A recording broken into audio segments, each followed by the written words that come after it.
It's time for high school football on Beaver County Radio, a WBVP tradition for over 76 years. Tonight's broadcast is being brought to you by eXp Realty, the Beaver Falls Municipal Authority, Patriot Home Care, Keystone Wellness Programs, Fry Transportation, Forward RX, Electric Garage Door Sales, the YMCA, Dr. C. Timothy Lip, McDonald's, Moon Auto, Freedom United Federal Credit Union, CCBC, Friendly Federal Credit Union, Fisher's New Brighton Foodland, Owl's Pizza, Tri-State Sporting Arms, Drug-Free Aliquippa, McGee Heating and Air Conditioning, LGKG, St. Barnabas, Gnu's Body Works, the J&J Spratt Funeral Home, Hallowed Grounds, J. Young Refuse, Zuki Sports Tavern, the Rochester Hotel, Henderson Insurance, D&G Rentals, S.E. Snyder Insurance, and Beaver County Radio, 99.3 FM and AM 1230 WBVP. Now let's head out to the McGee Heating and Air Conditioning broadcast booth for coverage of tonight's game.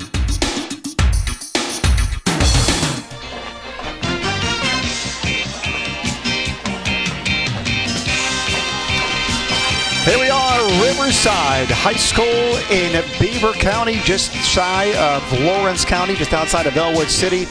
And what a matchup we have tonight. Two teams that are undefeated in Midwestern Athletic Conference play.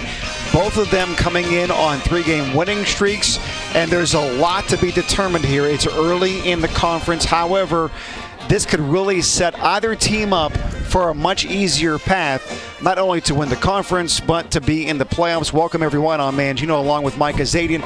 We'll check in with Tank Latham in a little bit on the field. Mike, how are you seeing this matchup between these two teams? Well, coming into the season, a lot of people thought Western Beaver would be a player and a team that could possibly win the conference, still have a chance with that as they're tied with Elwood City and Riverside, all with 3-0 records.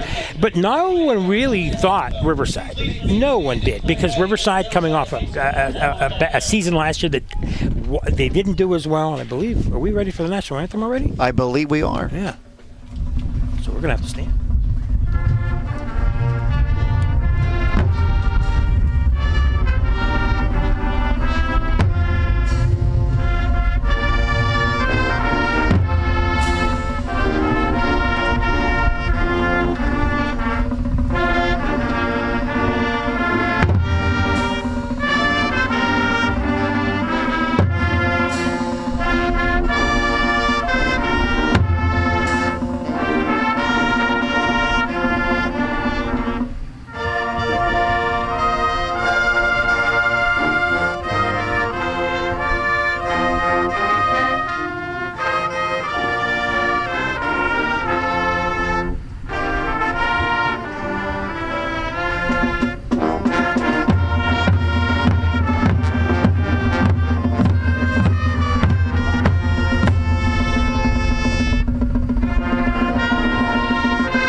The Riverside Marching Band, under the leadership of band director Emily Eastman here at Riverside. And Mike, you were talking about what we're looking at in tonight's game.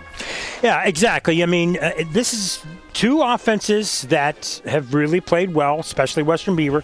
Western Beaver's loss was to Ambridge, and they hung in there for a while, but stronger line. I think this is going to be a game of which defense can stop the other team's offense. Riverside's kind of a mix between the run and pass. Western Beaver mainly a pass, but last week went more to the run. Mm-hmm. I just feel the team with the better defense, who can stop the other. And this is a little different than earlier in the season. Now you're getting mid-season. It's fall weather. It's football weather. We have a little bit of cloudiness, rain. It's cooling down. We're on grass instead of turf. This is football season right here, Robert. I'm really looking forward to this game because it's, again, a team expected to do well against an up-and-coming team that's kind of doubled their football roster. Yeah, Rob Magnifico doing a magnificent job as head coach here at Riverside. We'll talk more about him. We'll talk about Busby and his Western Beaver team as well. You're listening to the McGee Heating and Air Conditioning, the Fisher's New Brighton Foodland pregame show from the McGee Heating and Air Conditioning broadcast booth. We'll come back with more about that. Both of these teams. We'll check in with Tank Latham for the first time, get some insights as he's talked to the coaches in pregame. This is homecoming here at Riverside. It's going to be a big night here in Riverside in Beaver County. More coming up on Beaver County Radio. Get ready to kick off your game day with everything you'll need for tailgate parties from Fisher's Foodland in New Brighton. Party trays, snacks, beverages. If you're looking for food ideas to make your tailgate party unforgettable, Fisher's has it all. Fisher's Foodland is a complete independently owned and operated grocery store focused on your daily needs for the whole family. Remember, football season is a great reason to visit Fisher's Foodland in New Brighton. Can you afford to put off repairs or replacement of your roof? This is Diane Ireland of Ireland Contracting. With interest rates going up, take advantage of our 12-month same as cash or financing up to 10 years. Add that skylight, change the siding, or update the windows. My husband Gary and I are so confident of our expert craftsmanship that we put the family name on our business. Call 1-800-NEW-ROOF or visit IrelandContracting.com. Ireland Contracting, we got you covered. There's exciting news. A new pharmacy in New Brighton just opened, Forward RX. It's an independent community pharmacy that fills prescriptions at transparent cost-plus pricing on many generic medications. No insurance or discount coupons needed. Brandon Anthonopoulos will discuss your needs and how Forward RX can help you save money. The pharmacy experience you deserve is more affordable than you think. Become a Forward member today. Stop in 809 3rd Avenue, New Brighton, or check their prices at FWDRX.com. Make your dream of a college degree a reality at Community College of Beaver County. CCBC offers 10 pathways to success, including health sciences, criminal justice, industrial technology, business, and more. Start at CCBC and finish your career or get transfer ready, all at a realistic cost. Enroll today. ccbc.edu.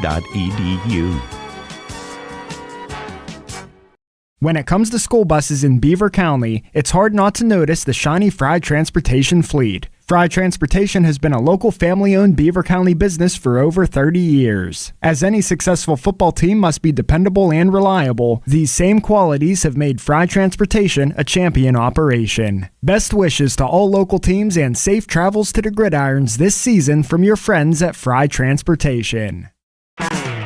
You're listening to 2024 high school football coverage on Beaver County Radio from the McGee Heating and Cooling broadcast booth. Tonight's game is being brought to you in part by eXp Realty, the Beaver Falls Municipal Authority, Patriot Home Care, Keystone Wellness, Fry Transportation Group LLC, Forward RX, Electric Garage Door Sales, the YMCA, Dr. C. Timothy Lip, Tri-State McDonald's, I'm loving it, and Beaver County Radio.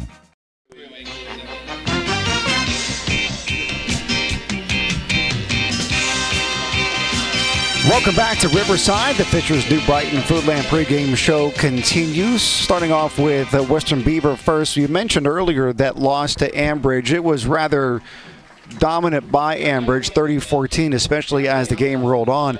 But since then, they've turned things around. They've really got their offense together, and maybe more impressively than their offense, that is putting up at least 33 points a game. Their defense, Mike, they've only given up 12 points in 3 games. They blanked Rochester 49-6 against Beaver Falls, and last week 33-6 against Union. Admittedly, not the best 3 teams in the conference, but you know, it's still impressive because a lot of games it's in the third and fourth quarter that you're putting subs in. And, you know, after that Ambridge loss, which was to a team 2 classifications up, they come right back and score, 43 points a game, something like that, and only give up the 12, like you said. So something to be said about their defense. And that's why I think that if they are able to handle Riverside, and with the fact that Western Beaver has a pretty sturdy offense, in my opinion, they're the favorite in this game. But here, it is at Riverside at homecoming. The very first eXp Realty sideline report with Tank Latham. He had a chance to sit and talk with Ron Busby, the 4th season head coach of the Western Beaver Golden Beavers earlier. Tank, what did you learn? Yeah, I talked to Coach Busby, and I asked him First off, I've seen a couple of his key players out, and there is 2 major key injuries out, and he wished these guys were in the lineup. We got Bishop, number 3, the senior wide receiver / defensive back, and Moore, the senior wide receiver / outside linebacker. They're out with a knee and a toe injury. That's a big injury loss there for Coach Busby. But he says this week's focus was primarily on stopping the run, and they are happy with the progress they are making with that. All right, Tank, thank you very much. They're going to lean heavily on Chris Kirkland. He's a very vocal leader, according to Busby, of this team. And other players at wide receiver that we've not heard of very much, like Avon Presley and Carter Marshall, and maybe some of the tight end, too, in Caden Seymour. So that's the thing. It's next man up in football. It's why you prepare. It's why younger kids aspire to get in there. It's why you only have 11 starters. Much like last week, we didn't have Tank due to injury, and we replaced him. Right, next man up. We didn't even miss him. I don't know about that. I don't know know about that.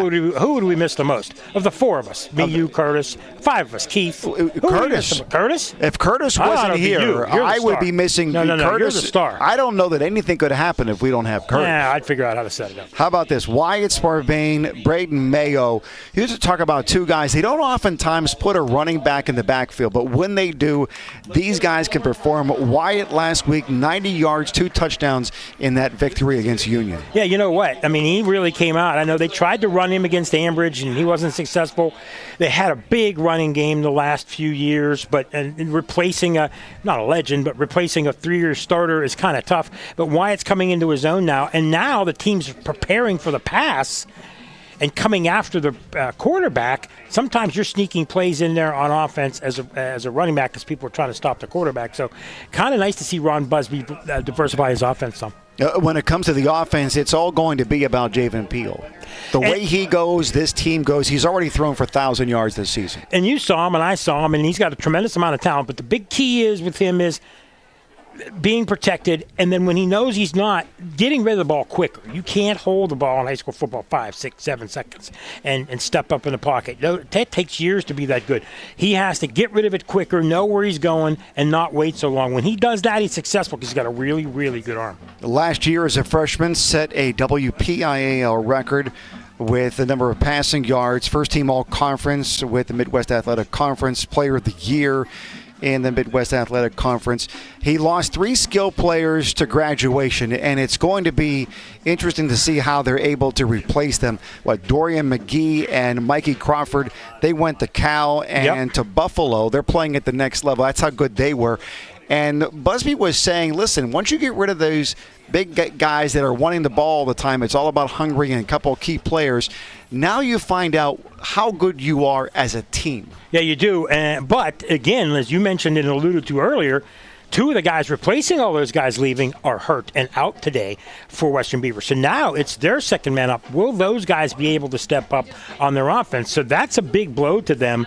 And, every year you have to replace seniors. That's the beauty of high school football. You got to replace guys. It's not the NFL where guys stay for 10 and 12 years. Coming up in a moment, we'll take a look at Riverside, see what is happening with them, what's important for them when it comes to keys to victory, and who their head coach is. Rob Magnifico doing a stellar job, already tripling the number of wins that this team had from last season, and a really big impact on the number of kids that want to play football. We'll talk about that and more before kickoff on Beaver County Radio. Your Beaver County McDonald's restaurants are proud to partner with Beaver County Radio in sponsoring all the local high school football games this season. Stop into any of your local McDonald's restaurants for everyday value items like 2 for $3 mix and match, sausage burrito, sausage McMuffin, and hash browns. Don't forget to download the app for extra special savings. Looking for a great part-time job? Visit McHire.com today to apply. Good luck to all the Beaver County football teams this season from your local McDonald's restaurants. I'm loving it. You know, I've heard people refer to older veteran athletes as being all washed up. Well, quite frankly, that's a rather nice compliment if you ask me. This is the Aquaman of Beaver County, Jim Riggio from the Beaver Falls Municipal Authority. When you hear something like that, you have to consider the source of the water, that is.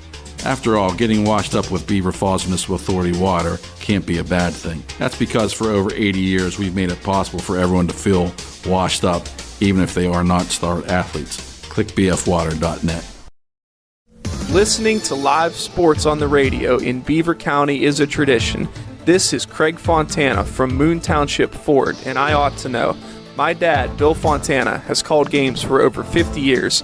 Beaver County people know a good call when they hear one, and the best call you can make is to buy your next new or used vehicle at Moon Township Ford. Click moontownshipford.net or visit Moon Township Ford on University Boulevard. Falcone's Moon Township Ford, where friends send friends. Tri-State Sporting Arms on Main Street in New Brighton is now open. Stop in and explore their extensive selection of high-quality firearms, pistols, and accessories. Tri-State Sporting Arms also pays top dollar for used firearms. Their experienced and highly trained staff is here to assist you in selecting the right firearm for you. Stop on down to Beaver County's newest firearms store, Tri-State Sporting Arms, at 807 3rd Avenue, New Brighton, or check them out on Facebook.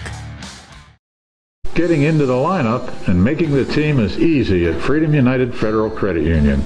Training camp is starting and you are invited. This is Coach Andy Dangle and I'm looking for new teammates. Membership is open to many organizations and groups throughout the county. Join my team at Freedom United Federal Credit Union. Details and applications are available now. Visit Freedom United Federal Credit Union today. Member NCUA, Equal Housing Lender. How can I help my child to make positive choices? Start with a conversation. Start making the difference. Beaver County Parents, is your child between the ages of 10 and 14? If so, Keystone Wellness Programs is offering the Strengthening Families program in your area. This free program is designed for families to have fun together while learning ways to promote family bonding and communications. For more information about upcoming sessions near you, visit KeystoneWellnessPrograms.org. Paid for with PA taxpayer dollars. Looking for home services? Call Patriot Home Care in Beaver Falls. Their staff provides company, conversation, and companionship to all patients, ensuring medications are taken on time, participating in fun community activities, personal care, meal prep, and light household work are all services provided by Patriot Home Care, all thanks to the hardworking and selfless team members. Call Patriot Home Care at 724-506-8911 or stop in Patriot Home Care, 1225 7th Avenue, Beaver Falls. Welcome back. I'm Mangino. Mike Azadian in the booth with me. We'll check in with Tank Latham in just a moment. It's Riverside playing host to Western Beaver. Let's talk about Riverside and the Panthers. They are now coached by first-year head coach Rob Magnifico. Rob is the third coach in 3 years, and he was quoted as saying when he took this job, he said it was nerve-wracking. Yeah, you know, he was an interim coach at Elwood City. He's been around the game for a long time. He knows these kids. He went into the school, went to basketball practice, went to baseball practice, went to school, talked to the kids. And he not doubled, but he increased the roster size here because he knew he needed depth. He's well-respected. He's got well-respected coaches that have been around the game, like John Stolik, the offensive coordinator, and others. And he's the kind of guy that's going to get good athletes to come out and play for him. And they're out, and he is telling me, I talked to him earlier this morning, that he likes the depth that he has in his team to where there isn't a huge drop-off. It's difficult for him to figure out who's going to be the starter because there are so many players that are just so good, and when it comes time to spell guys and give them some rest, he feels confident about the next guy being able to come in and play well. Yeah, he talked about that with us on the Coaches Corner a few weeks ago. He feels he has 3 sets of offensive linemen or lineman groups. That way, people don't understand how important depth is. When you have to be out there for almost every single play, except maybe special teams, it's hard on you, even if you're conditioned as a football player. So he feels depth is a big issue, and he feels he's solved that. And good for him. You know, you mentioned, Western Beaver a couple years ago, they were right on the brink of the playoffs with Fran Ramsden. He decided to give the job up, and then last year they kind of fell back again under Bill Hand. And then credit this man for what they've done so far, because a lot of times it takes a lot longer than this to triple your win total from last year. Yeah, you talked about the line. Dakota Hours, number 57, he's a senior. He says that's his number one lineman and has a tremendous amount of respect with the other side of the line at left tackle and left guard, 2 brothers, Tanner and Tyler Richards, a freshman and a junior. He has a freshman covering that left tackle position, that's a big responsibility to be able to protect the guy at quarterback that isn't really the natural quarterback. I mean, he played wide receiver his freshman and sophomore year. He's completely capable. He's put up some good numbers, but that's a lot to ask from a freshman. It is, but you know something? I mean, obviously at that left tackle position, you have to have good feet. You have to be able to move. You have to be able to get linebackers and ends coming around. But he also has help from the tight end, Zach Hare. But he wouldn't be there starting if he didn't think he could do it, or he hasn't proven himself. Great point. Robbie Janis is the guy who's going to be getting the ball, the lion's share tonight. Number 2, he plays running back. In fact, he was the one that was singled out by Busby when I talked to him earlier this week.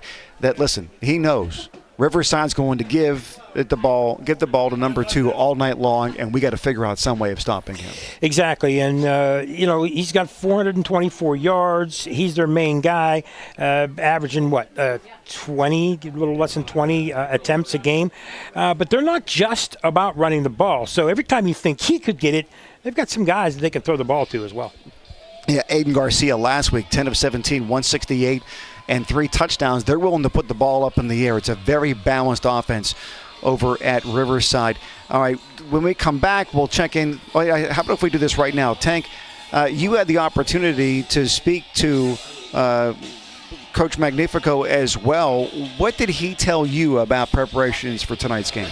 Yeah, I spoke with Coach Mags. First, I complimented him on that nice hard-fought one against New Brighton, and he was extremely happy in the locker room. Is up for that win, getting out of that game, being very healthy out of that game. Their main focus on the game tonight was to defend the pass, like you were talking about, and stopping young Mr. Peel in the Western Beaver offense. And he has a little special surprise for them in store tonight. He focused on implementing a new defense that is going to test this offense. Now, on the other side of things, I've been asking my young son, Jack, who's 3, every week who's going to win, and he's picked a winner every week. And this week he has picked the Panthers. So he's calling for the upset tonight. 3-year-old nailing it on the prognostication. Check him out. Maybe he gets his own website pretty soon. He might. The little guy go viral, no time. All right, little pause here from the Fisher's New Brighton Foodland pregame show at the McGee Heating and Air Conditioning broadcast booth. We'll come back. We'll get a little bit of a sneak peek at who may be the big contenders for the CCBC Player of the Game and a look at matchups from around the Beaver Valley. Coming up next on Beaver County Radio.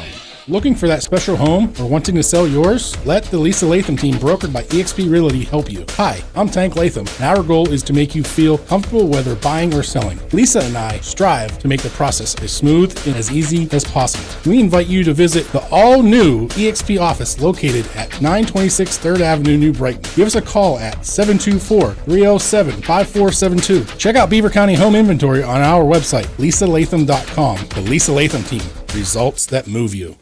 It might be time to repair or replace that old garage door. Call on Robin and her team of expert installers at Electric Garage Door Sales in Monaca. Dial 724-774-3200 and your door will work like a charm. Featuring CHI quality garage doors, LiftMaster garage door openers, and over 50 years experience, Robin and her team will get it done right. Electric Garage Door Sales. Give them a call at 724-774-3200 or find them online at electricgaragedoorsales.com.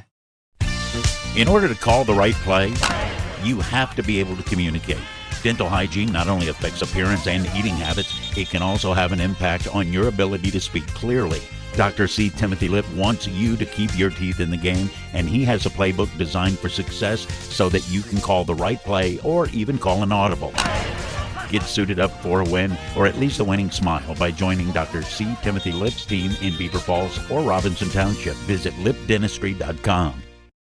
Back to school season means back to your credit union season. Before you pack the lunchbox, be sure and pack your wallet. Visit Friendly Federal Credit Union and get the cash supply you'll need so that you can buy the school supplies that they will need.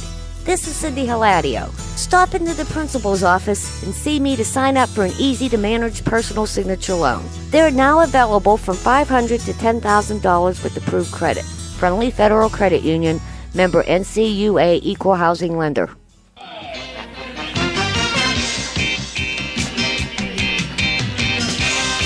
This is the Fisher's New Brighton Foodland pregame show. Riverside and Western Beaver just moments away. First, though, we'll take a look at the Fried Transportation Update Desk and look at matchups from around the Beaver Valley. Ambridge, West Allegheny tonight. Boy, West Allegheny needs to get up to Schneid. They're 0-2, and they really desperately need a win. Newcastle 4-0 going down to Aliquippa looking for a bounce-back victory. Yeah, Aliquippa after losing to Penn Hills. Their fans not happy, but Newcastle, it's going to be interesting to see if they can keep up with the Quips. Beaver Falls is looking for their first win of the season. Can they get it from Freedom? They might be able to. Freedom struggling.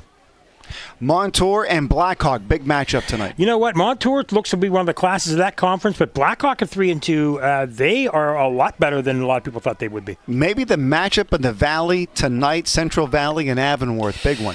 You know what? That, in the beginning of the year, looked like the matchup. The winner of that should win the conference. Across the border in Elwood City, they're hosting New Brighton. Yeah, New Brighton is pretty good this year. They're going to have to play a really, really good game to beat Elwood. Elwood looks to be the class of this conference so far this year. Bethel Park, absolutely perfect at 5-0 so far. They take on Moon. Yeah, Moon's a nice story. Moon's a good team, but I don't know if they're in a class of Bethel Park just yet. And let's see here, Monessen and Southside at home. That's an interesting game. I almost fought for that game. Monessen's, 4-0. Southside, we know how good they are. That's an interesting single-way matchup at Southside tonight. It will be It'll be great to watch and to be listening to these games and seeing about the scores are. Mm-hmm. What I encourage everybody to do, whatever game you happen to be going to, make sure you take your phone with you. You know you have it. Mm-hmm. Download the St. Barnabas Network app. Mm-hmm. And that way you can listen to this game while you're watching whatever other game you may be visiting. I want to listen to the dulcet tones of a Mike Azadian and a Mangino. That's right. And then keep on letting us know what's happening with the scores. You can contact into the studios for that. All right, so Western Beaver wins the toss. They have elected to receive. They are in all white tops, white pants, and their purple helmets. And Riverside is decked out in green. Green tops, green pants. And they will be kicking off from right to left as you're listening. And if you're watching, please make sure you do so on our Facebook page and on our YouTube channel. Kicking off for Western Beaver is Miguel Kiefer. And the kick is away. It's a squibbler, just going to the 35-yard line, picked up by one of the up men, crossing over the middle, getting a lane, finds some space. He's sprinting to the 45, to the 40, trying to break a tackle, finally dragged down right around the 38-yard line. Yeah, backfired. That backfired. I mean, the idea there is you don't want to kick deep and give skilled guys a chance to run it back. But you got a skilled guy who picked it up and made, 25 yards? So now Western Beaver's going to start at the 40-yard line. So, it's an idea of, we'll give up maybe 10 to 15 yards of field position, and now we got a flag. Or is that a sideline warning? That's a sideline warning against Riverside. So now, but this is a big part of the game. Early on, Riverside takes a chance and doesn't back. Let's see if it hurts them. Western Beaver set up in 5 wide. Their front offensive line, Don Brooks, junior team, tackled down by the 10-yard line. Big pickup there by the running back. That was Braden Mayo. Was it Mayo? Okay. I think that was Mayo on that one. So far, Mayo is averaging about 5 yards a carry, just under 5 yards a carry. A big pickup there on his first play. Not a big guy, but I'll tell you what, 5'7", 160, the sophomore, he just found the lane, dodged some tacklers, and the first down, they're in business. 4 wide this time. Mayo stays on Peel's left hip, gets the ball. He's in blocking formation. Peel taking it down the left side, looking for some room to finally bounced out by number 7 for the Panthers. Pickup of a few yards on that one. Yeah, you know what? He had protection. The protection didn't break down. He stepped up in the pocket, but the receivers recovered. Good job by Riverside covering the receivers. He ended up getting, 3 or 4 yards on that? Yes, he did. All right, so we're looking at that was an easy touchdown for him. Noah Schweikert is ready for the kick. He's 13 of 15 on the year. This kick is up, and the officials say this kick is good. Noah Schweikert now 14 of 16. So now Western Beaver doing what they wanted to do, come in, get the ball, score quickly, and they have. They're up 7-0 on the Panthers of Riverside. Kickoff in 30 seconds on Beaver County Radio. Hey, this is Olivia, Al's daughter. Al's Pizza next to Fisher's Beverage in New Brighton is open. Yes, the owner of the food truck whose pizza you enjoy has a storefront in New Brighton next to Fisher. Now the kick is away. It is taken by an up man around the 24-yard line, running up the middle, breaking a tackle, bouncing it outside, trying to find some space. Finally swarmed under by 4 different Western Beaver Golden Beavers, and finally a flag coming in as well. We'll see ultimately what the call is. Yeah, you know what? They did the same thing. Their squib wasn't right at the up man. It was a little squib over the up men. So a lot of teams do that, Robert. They just don't want the back guys having all that speed and getting a great head start. And it's not going to cost them. That's going to cost Western Beaver on the penalty. So Riverside will start out to 38, I think, 37. So not bad field position, but nowhere not like Western had. Riverside coming out in a T formation, 3 running backs all the way across the top, handoff. And once that is given to Robbie Janis, and is able to get maybe a yard on that play and no more. Yeah, right up the middle, no running. Robbie Janis being looked at the next level, coming in on the season, 94 rushes, 424 yards, 4 touchdowns. They're going to need a big night from him in order to keep pace with Western Beaver. T across the top, handoff, coming over this left side, able to get out to about the 40-yard line, and a pickup of just a couple. Zach Hare on the rush there, the 220-pound senior. I got to tell you, man, Zach is one of my guys that we didn't talk about possible CCBC players of the game, but he's one of my picks. He's a guy that is going to go to Slippery Rock to play baseball, but a tight end, also can run the ball from the backfield. He's a big, tall kid. Loves playing football.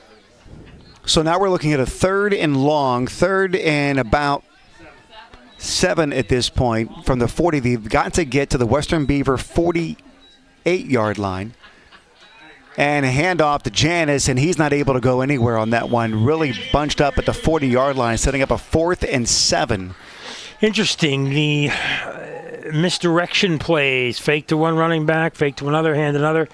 That's the old school football, and they've been doing that kind of stuff around here for years. But Western Beaver, not really fooled Mr. Mangino, and they're going to have to punt as Riverside. Jacob Jackson is the punter. He's the all-conference punter, one of the few players that made all-conference last year, and he did it from the punting position. And he gets away a very nice kick toward the out-of-bounds, but it stays in, takes a Riverside bounce all the way down near the 21-yard line. So a nice punt by Jacob Jackson to start things off for Riverside. Well, so far, Western Beaver, great on offense, great on defense. Their first 2 series for each side of the ball have been perfect. And now the onus is on Riverside. They cannot afford Western Beaver to march down and score again. You don't want to get down too early. We saw what happened last week with Central Valley and Beaver. Beaver got down early by 3 touchdowns. And yes, they played a great second half of the second quarter and a great second half. It just could never come back. You can't expect to come back on really good offensive teams if you give up too many points early on. Western Beaver in a traditional 5 wide. Everybody is out wide. It looks as though Riverside is rushing 4. Peel back to pass, completion right around the 24-yard line, out to about the 25, maybe the 26, depending upon the spot for a first down play. You know, a lot of people don't like plays like that, but, it's 4 or 5 yards. I mean, who cares if it's pass or run? Doesn't matter. As long as you don't get intercepted, a guy takes 3 steps out, turns around, you hit him with the ball, 2 seconds after you get it, boom, there's a first down. You can't cover every single guy one-on-one. They're on the far side of the field at the hash mark. 4 receivers on the near side. Peel pumps, fakes, tries to keep it himself. Little quarterback draw, and no gain on that play. Immediately taken down by the Panthers. I'm watching. I watched that play. I watched all the receivers, and there's a couple of guys from Riverside right up on the line. Most of the guys are playing off by 5 to 10 yards. It seems like there's always at least 1 or 2 receivers open. 5 wide one more time. Back to pass, looking to his right, finds a man, catches it around the 32, needs to make a move to get a first down, does do that. continues to fight for yardage, refuses to go down, and finally swarmed at around the 38, but not before he got all he needed for that first down. Yeah, forward progress and first down. And again, 5 steps out, turn around, who's open? He's open. One guy's open, and that, I believe, was Chris Kirkland. Yeah, Chris Kirkland. He's one of the guys. Kirkland was one of my CCBC Player of the Game options, along with Peel. He's going to have to carry a heavy load with 2 of his teammates that are receivers out tonight. So Peel now has Wyatt Sparbane in the backfield with him on his right side, looking over to the sideline to determine what it is that they want him to run. And a handoff to Sparbane right up the middle, breaking some tackles and getting over the 40-yard line out close to the 44. Pickup of about 5, maybe 6. I like this offense by Tony Kalturi. Tony, the ex-New Brighton coach, suffered a couple of really bad years with a lot of young kids who are not benefiting at New Brighton. But with Tony's got his receivers, some going deep, some going short routes, some going sideline routes, and then he runs the ball up the middle and gets 5 yards. So yeah, Sparbane really big. 13 rushes, 114 yards, averaging just about 8, maybe 9 yards a carry so far on the season. Got himself 2 touchdowns as well, especially in his performance from last week. Back to pass, looking, the pressure's coming. Going over to his left, looking downfield, doesn't find anybody, and finally taken down. Maybe actually a loss of about 5, maybe 6 yards on that play, back to near the original line of scrimmage. Couple of things there. A good defensive back play. They had everybody covered, and he waited a little long. He probably should have just thrown it away, and he tried to run around the end. He ended up losing 3 yards, so probably should have got rid of it, but now 3rd and 8. Kirkland over on the near side. Hunter Garcia playing a good 10 yards off of him, beyond the first down marker. Javen Peel looking for the snap, down around his feet. Bad snap, has to pick it up and just tries to throw it away. Completes it, though, to one of his receivers that caught it and then tackled behind the line of scrimmage. Lost yardage on the play, but Javen Peel trying to make something out of nothing on that one. See, I mean, again, he's a sophomore. That's a situation where you just fall on the ball. I mean, because he throws that ball and not knowing where it's going to go, that could get intercepted. Or if throw it out of bounds, they lost yardage. Now they're going to have to punt. That's a situation, just fall on it. Throwing it away like that, it didn't cost them, but man, that was dangerous. Rob Magnifico and Javen Moody, the defensive coordinator, big stop on that one for Riverside. Punt is away, bounces at the 30, takes Aiden Garcia now in pistol formation with Robbie Janis behind him. Now goes over to his left side. Twin wide receivers over to the right. Snap, hand off to Janis up the middle, dodging and weaving, able to get out close to the 20-yard line, maybe actually to the 23 by the time he finally goes down. Nice pickup, about 8 yards. That's a little more like what they want to do, and now you can run the ball 2 more times and still get the first down. You don't have to pass. You're not at 2nd and 7, 2nd and 8, 2nd and 9. Now you have different things you can do at 2nd down and 2 or 3. Yeah, you'd much rather be in a situation where you're passing the ball if you choose to, when you don't have to keep the defense honest. Once again, Aiden Garcia, shotgun formation, and Janis behind him in the pistol, moving players around. 3 wide receivers wide to the left on the wide side of the field. Handoff, Janis. Nope, he decides to keep it, and Western Beaver read it, and a big tackle for loss all the way back to the 21. You know what? I guarantee you, Western Beaver players, after they saw the formation change, after they saw what went on, 3 Western Beaver players just said, hey, this kid's going to fake this, and he did, and they got him for a loss. Maybe about a no gain, but not well executed by Riverside. Western Beaver saw that coming, just like you said. Aiden Garcia is one who can throw the ball. He's 31 for 50 on the year, 481 yards and 7 touchdowns. He's doing well at throwing the ball. They've yet to throw a pass so far.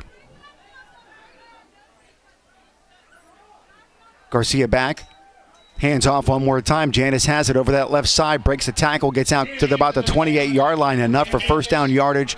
It's what they needed on that one. Exactly. You know what? I mean, old school coaches like John Stolick, who's been around for a while, you don't want to pass if you don't have to, and you're confident in your run game, and 3-4 yards is all you need, and that's what you get, and that's how you control the ball and you control the clock.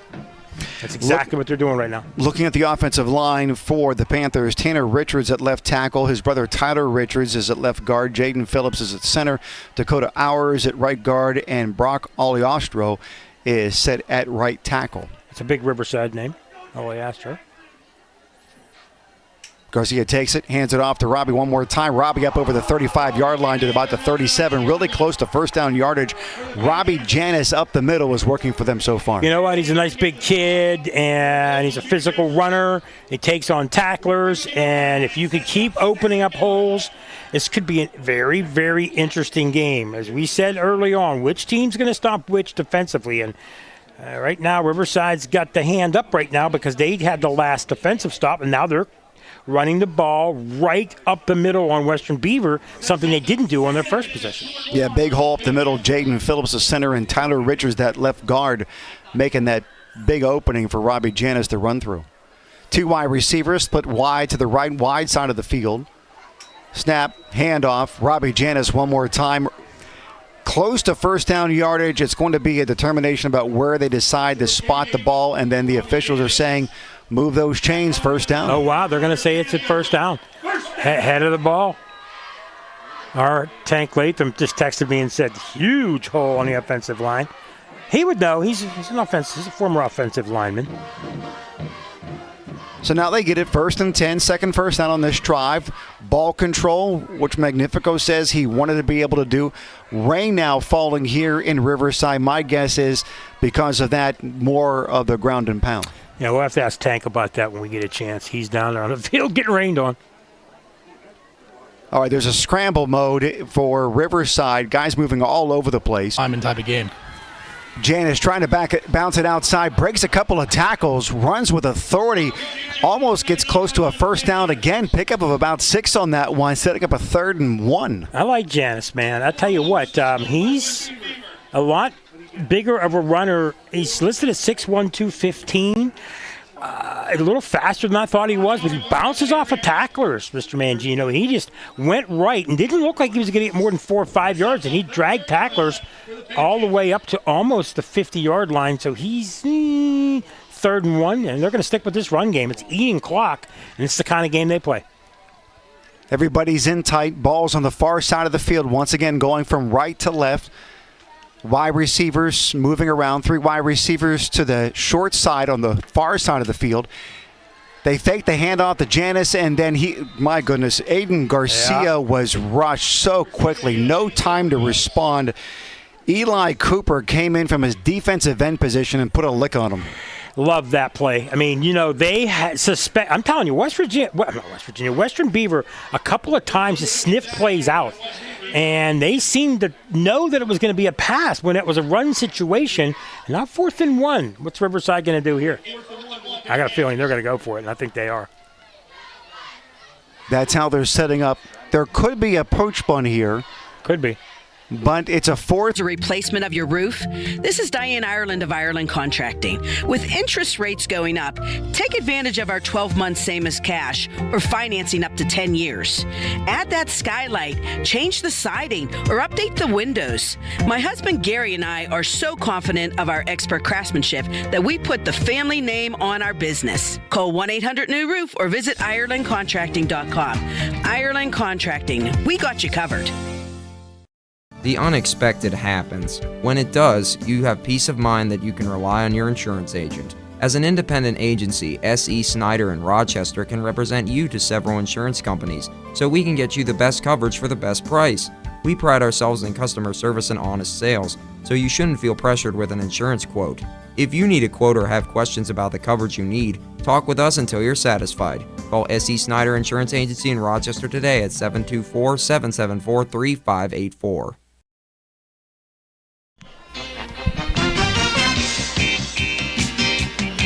Second quarter is underway.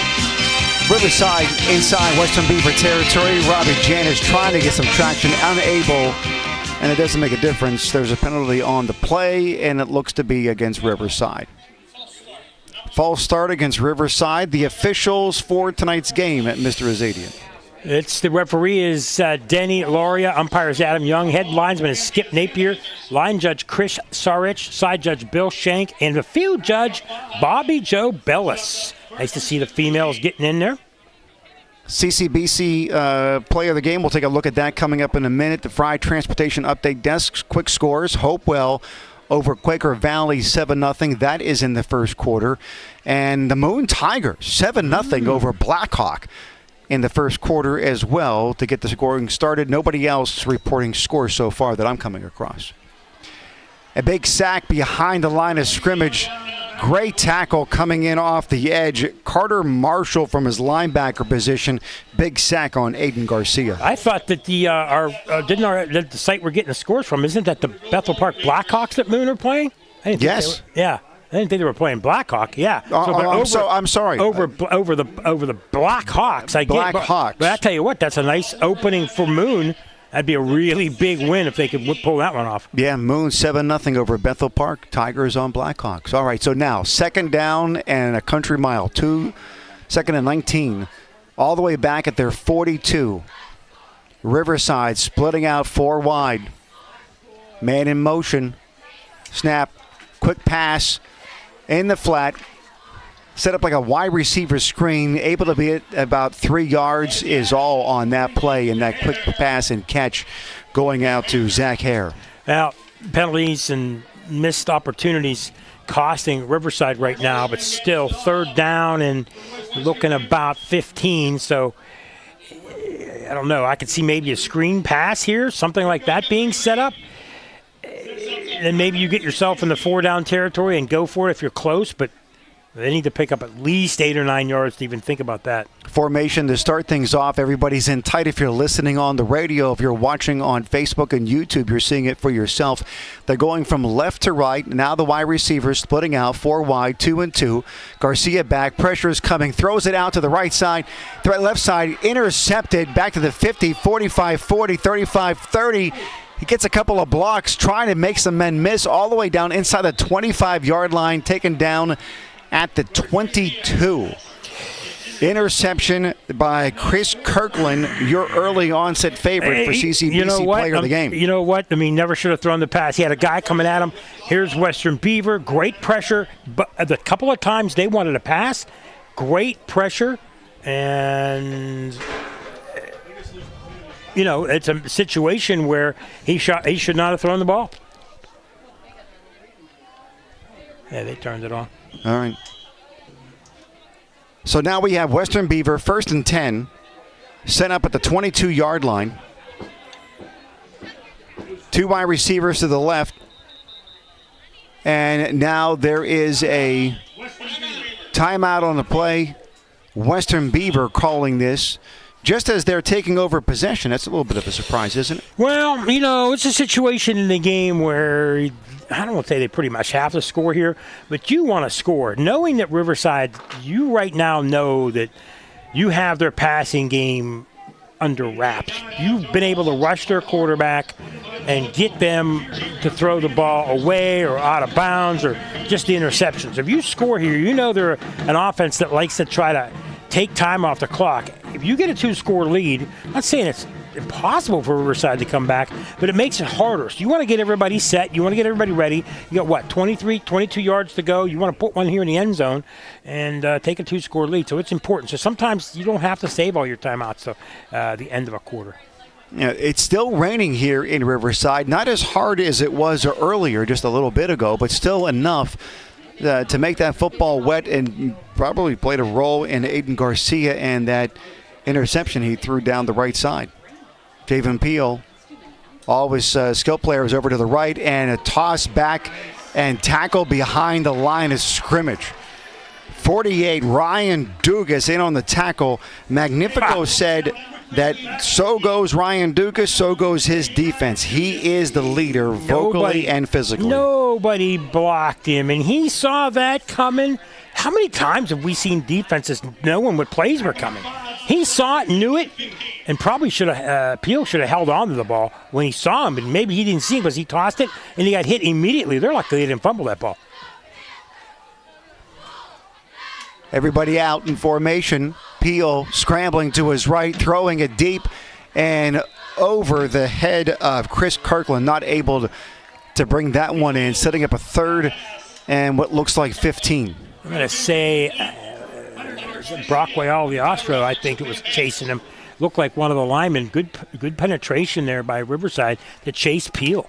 So, again, defense is kind of starting to take over this game. All right, 3rd and long. Everybody's out wide. 5 wide receivers. Peel takes the quick release over to his right side, finds Kirkland, but not enough for first down yardage. He's then around the 17-yard line. He needed to get to the 12. Yeah, Tank confirming what we were saying up here, that, now Riverside, these teams really seem to know what plays are coming, so the film watching is paying off for both of them. But now Western with a chance here on 4th down. 4th down, hard count, trying to get Riverside to jump. Don't do it. Got time left on this play clock. 15 seconds on the play clock. Takes a snap back, throws it over to the left side, finds a receiver, complete pass. First down yardage and near the 10-yard line on that one. Great pass and catch. First down for Western Beaver. Well, I got to tell you, when he caught that ball for Western Beaver, that was... I believe that was the freshman, Deontay Henry. Yes, exactly. And he caught the ball and would have been tackled without a first down, but he ran around defenders and then upfield for the first down. Nice play by the freshman. 1st and 10 at the 11. Sidecar for Peel. Back to pass, looking, dumps it off to his running back, able to get it and dive for the end zone, but up short. Brendan Mayo coming out of the backfield to get that relief valve pass and close to a touchdown on that play. No defender in the area within 5 to 7 yards of him. He comes out of the backfield untouched. Every receiver near the end zone. Everybody covered receivers. Nobody caught the back coming out. Really nice play, and now 1st and 10. So Western Beaver in business here early in the second quarter. Well, midway through the second quarter almost. 7:53 to go. Running clock. Handoff. Hit in the backfield, but was able to get his feet underneath him and able to score the touchdown. Big score for Western Beaver on that play. They're now up 13-0. I got to tell you, turnovers are a big difference, and the big turnover of our Riverside cost them. And early in the game, after the squib kick, giving them extra field position cost them. So the 2 big plays of the game so far have cost Riverside, and they're going to be down 14-0 if Western makes this kick. Set the kick. Noah Schweikert. The kick is up. And the kick is good. 14-0 Western Beaver over Riverside. 7:47 to go until halftime. Kickoff is next on Beaver County Radio. There's exciting news. A new pharmacy in New Brighton just opened. Forward RX. It's an independent community pharmacy that fills prescriptions at transparent cost-plus pricing on many generic medications. No insurance or discount coupons needed. Brandon Anthonopoulos will discuss your needs and how Forward RX can help you save money. The pharmacy experience you deserve is more affordable than you think. Become a Forward member today. Stop in 809 3rd Avenue, New Brighton, or check their prices at fwdrx.com.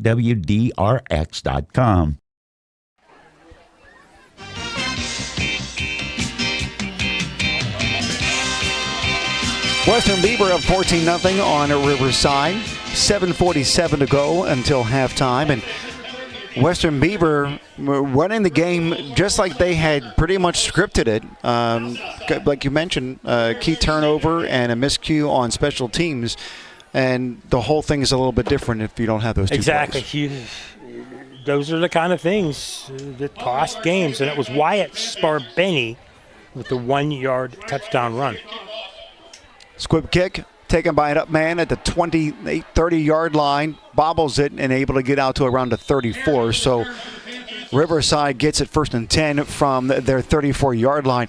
Tank, what did you see on that drive that ultimately ending up in a score for Western Beaver? What I noticed was Western Beaver started throwing underneath of Riverside's defense. They were doing a lot of that dink and dunk, like you were saying.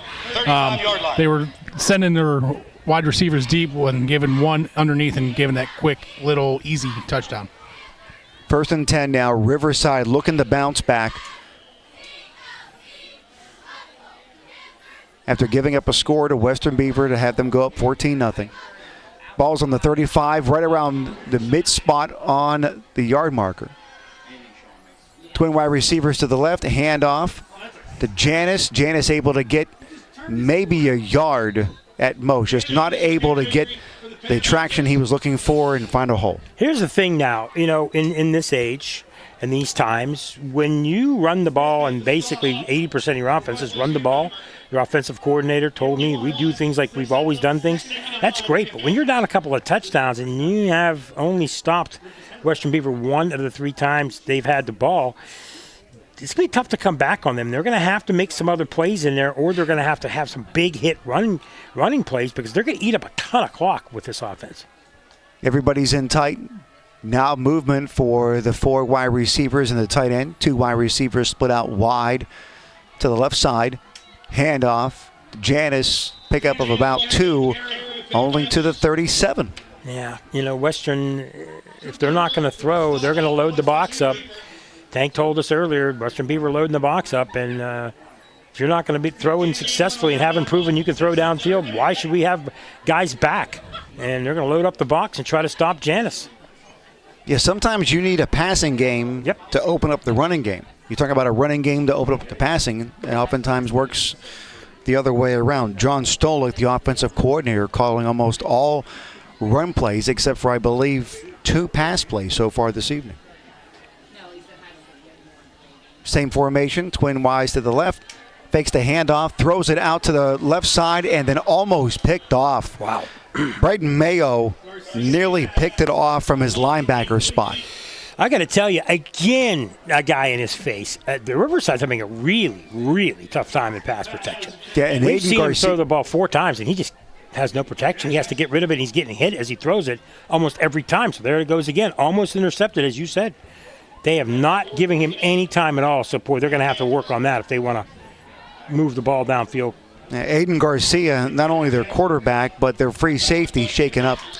They're back to punt. The kick is away, and it is going to bounce around the 40, and then out of bounds right around that 40-yard line. So now Western Beaver gets it, 1st and 10, able to get Riverside to go to a 3-and-out and get the ball back immediately for this high-powered offense. And I don't want to be Captain Obvious here, but if Western Beaver zips down the field and gets a 3-touchdown lead, this is going to be really, really hard for Riverside, because right now they cannot protect their quarterback. They got their running game stuffed the last couple of series, and despite having a good offensive series in the second one, they have not done much on offense, and they're starting to struggle on defense against this Western Beaver high-powered offense. Javen Peel hands it off right up the middle. Swarbaney has it, picks up a couple.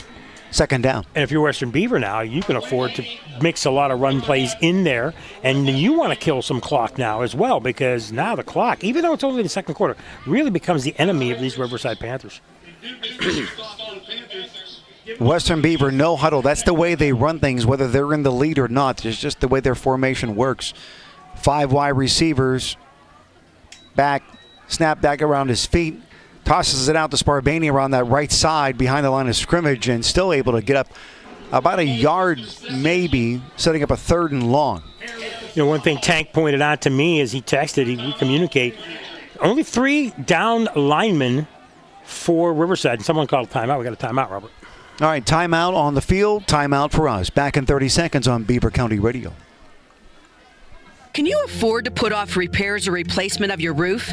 This is Diane Ireland of Ireland Contracting. With interest rates going up, take advantage of our 12-month same as cash or financing up to 10 years. Add that skylight, change the siding, or update the windows. My husband Gary and I are so confident of our expert craftsmanship that we put the family name on our business. Call 1-800-NEW-ROOF or visit IrelandContracting.com. Ireland Contracting, we got you covered. Riverside boys junior high team will travel to Elwood City. Scores from the Fry Transportation Update Desk. How about this one? Rochester up on Summit 16-0. Oh, Rochester needs to win bad. Quaker Valley and Hopewell tied at 7. And Blackhawk over Montour 8-0. Back to this game, Western Beaver Peel back, can't find anybody, throws it up in the air and almost intercepted by Riverside. He just threw it up instead of conveniently and confidently throwing it out of bounds. Throws it up in the air. It was kind of like a jump ball. Anybody gets it. You don't want to do that. You can throw it away. Sure, the coach is going to talk to him. I know he's a kid. He wants to make a play. But you got to lead. You don't want to get the other team back into the game with mistakes. Punt the ball. Don't throw it up like that. I know what you're trying to do, but Javon Moody's defense, the defensive coordinator for Riverside, big stop on that one to force a 4th down and a punt from the 43. Kick is away. It is a low kick. Bounces it around the 31. Takes a Western Beaver bounce and rolls all the way close to the 19-yard line. So Riverside taking over at their own 19. Rochester now 24-0. How about that? Keep going with the scores. Yeah, more from the Fry Transportation Update Desk. Blackhawk over Montour 8-0. Cornell topping Sarah Catholic 13-0. That is in the first quarter. Bethel Park, after being down 7-0 to Moon, has come back and scored 13 unanswered. They're up 13-7. That is still in the first. No other scores to report. Well, I tell you what, Blackhawk, they're 3-2. They're a lot better than I thought they would be. A new coach there, too. And we have a handful of new coaches in Beaver County. And Blackhawk back to winning. Riverside. Janice is in the Wildcat. 5 wide receivers wide. Man in motion. Fakes the handoff to the man in motion. Keeps it himself up the middle. Out over the 25. Close to the 30-yard line. And still won't go down until he gets to the 33. First down run, 13 yards by Robbie Janice. See, I really, really, really like this. We saw this last week.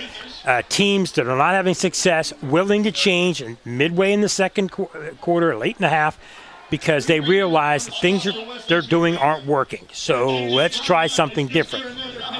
We'll see if they stay with this or not, but that's a nice little wrinkle we just saw. Aiden Garcia, who was nursing a little something on the sideline after the end of the last drive, is now back out on the field. He's now going over to a wide receiver spot. 5 wide receivers. Robbie Janice in the Wildcat. Man in motion, opposite direction. This time does hand it off on the sweep. Finds some room. Crease on that outside. Gets out close to first down yardage. Big run there. That one was Hunter Garcia. Yep. The 5'9", 150 junior on a sprint picking up the first down. I like it. We've not seen that play all game long. He had a blocker there who got a guy out of the way, which got him the extra 5 or 6 yards to get the first down. Very well executed play. You don't see a lot of receivers willing to block. On that time, someone did. Aiden Garcia, the quarterback, now back in the pistol formation. He then decides to go wide, and Robbie Janice all by himself. 5 wide receivers out in formation. Man in motion one more time. Takes the ball, fakes the handoff, looking for some room, and Western Beaver read it perfectly that time. They went to that play basically 3 plays in a row, and Western Beaver said, okay, we got it now. Exactly. Now we know what you're going to do. You're going to hand it off to him, he's going to go wide, or you're going to keep it, and we're going up the middle. And the idea for the receivers is to draw all the defensive backs down the field so you have more running room. But the linebackers and defensive linemen said, you know what, we're not being fooled by this. So nice little wrinkle, but we've only seen 2 plays out of that. And Riverside now at 2nd and 14 after the 4-yard loss. Yeah, we saw that play a lot last week for Beaver, but they have a wide receiver that it can just run like the wind, and there's a big difference. Oh, boy, he's a special kid. Yes, he is. I can't wait to see him again. Timeout. The play clock was down to 2. They're going to talk this over, and we'll come back. 30 seconds.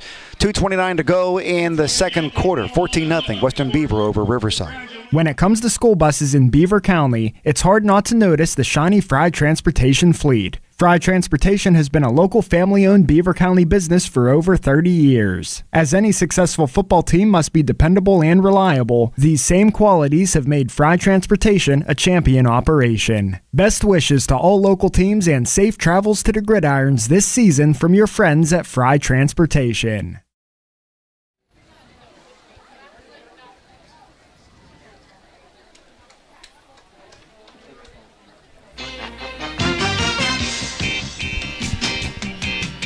EXP Realty sideline report and Tank Latham. Tank, what happened down there for that timeout to be called? It sure looked like they were running out of time, and number 2 over here realized it by looking down at the clock and quickly said we needed to take a timeout so we didn't lose any ground. Yeah, great call by calling that timeout by the running back. Normally not in a position where he would need to do something like that, but in the Wildcat right now in this drive, able to take command of his offense and call that timeout as time was expiring on the play clock. He is now in the Wildcat one more time. 5 wide receivers, 3 and 2 left and right. The ball's on the near side. Calls for a man in motion. And the snap, Janice throws it. Quick little out pattern and a fumble, and then ball recovered by Riverside. So the throw was to Joe Chill. He caught it and then fumbled, and then it was pounced on by the guard, Tyler Richards, able to fall on that. Lucky. Tanner Richards lucky that they fell on that one man in the right place at the right time. It's still just not enough passing downfield, and with the rain, that's going to cost them a little bit. We still have a couple of minutes here and some decent field position to try to get some points on the board. 1:50 to go in the quarter till halftime. Aiden Garcia, pistol, calls for the snap, back to pass, quick out to Janice, and Western Beaver read that perfectly. Swallowed up immediately. Yep. Carter Marshall from his linebacker spot met Janice just a second after he caught it in the backfield for a big loss. Probably for a while there, Janice was going to be one of my most impressive players of the game. But I think the Western Beaver defense, they've sniffed out plays continually. I mean, Tank was right there. But every single other play, it seems like they know what's coming. And 2 or 3 guys, it's almost like they're in the mind of the offensive coordinator because they're sniffing things out and costing Riverside a ton of yardage. The all-conference punter for Riverside is back at Jacob Jackson. And he bobbles the snap and then smothered over by Western Beaver and taken down at the 25-yard line. That ball so wet and slippery right now, just can't even control the snap and back to the punter. Tank, you're right there. You watch the whole thing. EXP Realty sideline report. What's it looking like? Is the rain and playing that much of a factor at this point? Oh, yes, it is. It's definitely a game of inches. I'm going to keep this. I'll get 5. I'll get out of bounds. I'll stop the clock. That was probably his best play of the game.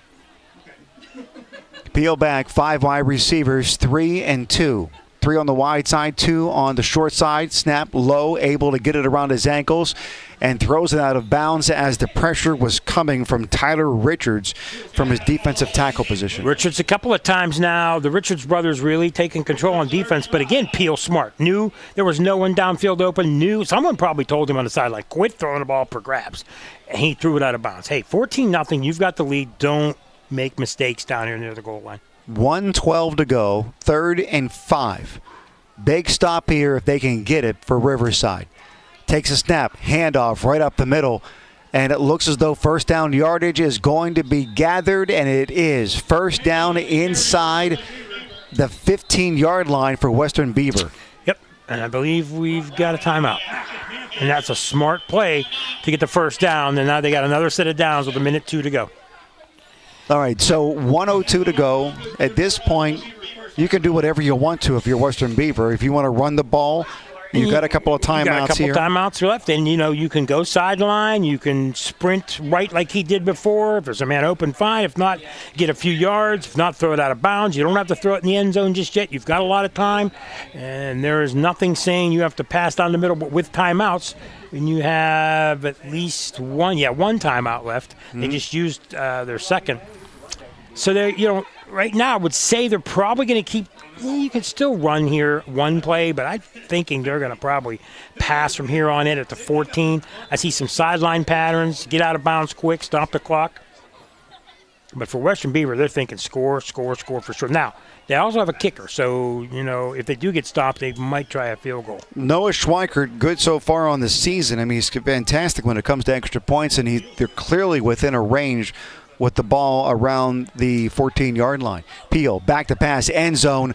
Looks like it right about the 1-yard line. Wow. And Chris Kirkland, he was close to being inside the end zone. He was wide but they're open, calling too. him down at the 1. First and goal now at the 1. 47 seconds to go on a running clock, down to 45.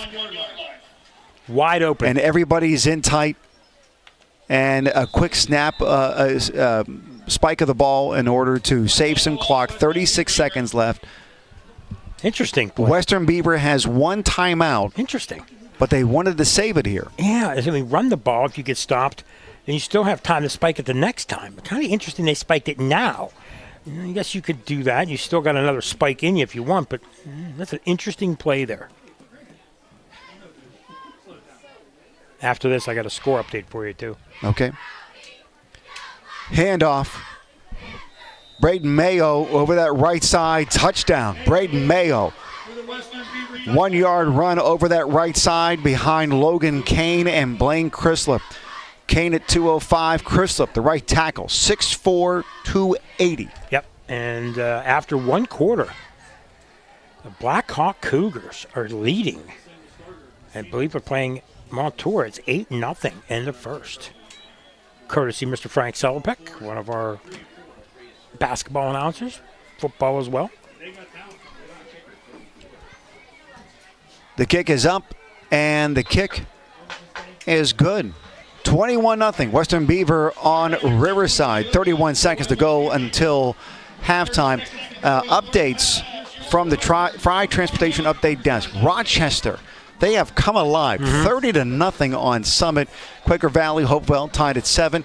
And a bit of a correction, if you will. The score before that I reported, not accurate. Moon is on top of Bethel Park. They've adjusted the score to 14-6. They're in the second. Good for the Tigers. Blackhawks still up 8-0 on Montour. Cornell 13-0 on Sarah Catholic. And Aliquippa all over Newcastle. Yeah. They went from not showing a score, now it's 27-7. They don't want to lose. And when Aliquippa loses a game, Aliquippa, and a lot of people don't understand this, their fans, their people, their town, everybody, they want to win, and they want to win big, and they don't like to lose at all. And they always respond well. They did this for so many years. When they lose a game, they respond well, and you don't want to be playing them after a loss. So Newcastle, an up-and-coming team, gets to go to Aliquippa tonight, and so far it's all Aliquippa. Squib kick gets past all of the Riverside receivers, finally taken at the 5-yard line, and now out to the 15. And so now Riverside gets it. First and 10 from their own 15 with 26 seconds left to go until halftime. You think you're going to either kneel on the ball or I just hand it off because you never know you break one. Probably hand off. You don't want to be passing here at all because you can't afford an interception. But, I'm a big proponent of in the first half. If you're really struggling, kneel on it. But I'd hand it off at least once just simply because you never know when you can break a run. Tight formation and a kneel by Aiden Garcia, and that will take us to halftime here at Riverside. Western Beaver up 21-0. The Al's Pizza halftime show is now upon us. We'll talk about the CCBC players of the game, people who are in contention for that coming up in just a little bit. Tank Latham is going over to the sideline, trying to get a conversation real quick in with Coach Busby here in a moment. We'll get the latest from the Fry Transportation Update Desk and a whole lot more. A little analysis about the first half and what to expect in the second. Let's go check in with Tank Latham and head coach Ron Busby of Western Beaver. Tank? Hey, guys, you got me down here? Okay, good. Yes. Coach Busby, hey, tell us two stories here. Last time we were here, a lot of turnovers. Now, 0 turnovers. How are you making it happen? Right, so that's one of the things we said offensively coming in, take care of the football, play a clean game. That's what we do every week. Limit penalties, no turnovers, and we've been able to do that. And when we do that, we're going to move the football and score points. So it looks like they're trying to hold you back from getting that big play, but you've adjusted a little bit. Right. So talk a little bit about that. Sure. So but we're running really, really good routes, reading the option routes, settling short. Javen's doing a great job of seeing that and reading it and taking what they give him. So all right, thanks a lot. He's doing great. All right. Keep it up, Coach. Thank you very much, Tank. Appreciate that. We'll get word from Coach Magnifico coming up as we wrap up the halftime show that is underway. The more details coming up in a moment. The Al's Pizza halftime show from the McGee Heating and Air Conditioning broadcast booth. commences in just a moment on Beaver County Radio. Looking for a fall activity for your children? Pass and score your way into the Beaver County YMCA's Youth Soccer League. The league will teach the basic fundamentals of soccer. There will be one practice a week teaching drills and skills. This soccer league is for kids ages 5 through 12 and runs from September 10th to October 19th. Registration is already open. To register, go to beavercountyymca.org. We all know there's an advantage to being the home team, to playing at home.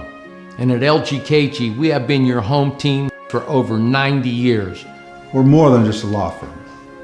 We're your friends, your neighbors, an advocate when life takes an unexpected turn.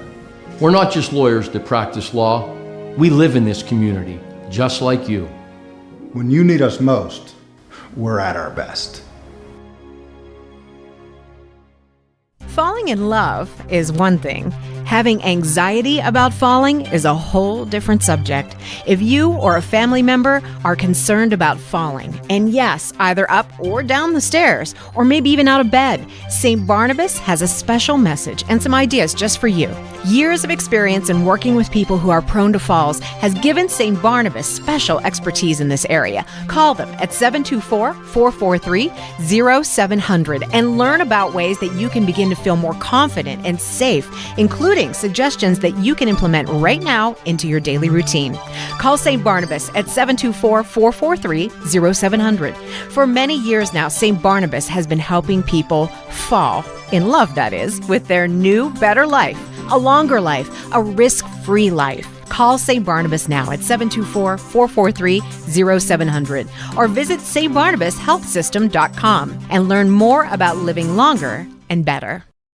This football season, don't pass on McGee Heating and Air Conditioning. Honest sales and 7 days a week emergency service have made them tops in their game for over 60 years. That's how long families just like yours have been relying on McGee for all their heating and cooling needs. Get ready now for the cooler days ahead and call McGee today at 724-375-7112, serving the Beaver Valley including Aliquippa, Monaca, Hopewell, and Center Township. McGee Heating and Air Conditioning, family owned and operated, Main Street, Aliquippa. Good luck to all the teams who visit the Gridiron this season from McGee Heating and Air Conditioning. Do you want a chance to win $1,000? Head over to the Rochester Hotel and watch your favorite NFL team every Sunday. Ask the bartender for a ticket to enter your name for a chance to win the $1,000 cash prize. For free, everyone is eligible to enter one entry every Sunday throughout the entire NFL season. Enjoy this football season with specials on all your favorite game day foods and drinks at the Rochester Hotel. The winner of the $1,000 cash prize will be chosen on Super Bowl Sunday. So head out to the Rochester Hotel every Sunday this NFL season for your chance to win $1,000. You're listening to 2024 high school football coverage on Beaver County Radio from the McGee Heating and Cooling broadcast booth. Tonight's game is being brought to you in part by eXp Realty, the Beaver Falls Municipal Authority, Patriot Home Care, Keystone Wellness, Pride Transportation Group LLC, Forward RX, Electric Garage Door Sales, the YMCA, Dr. C. Timothy Lip, Tri-State McDonald's, I'm loving it, and Beaver County Radio.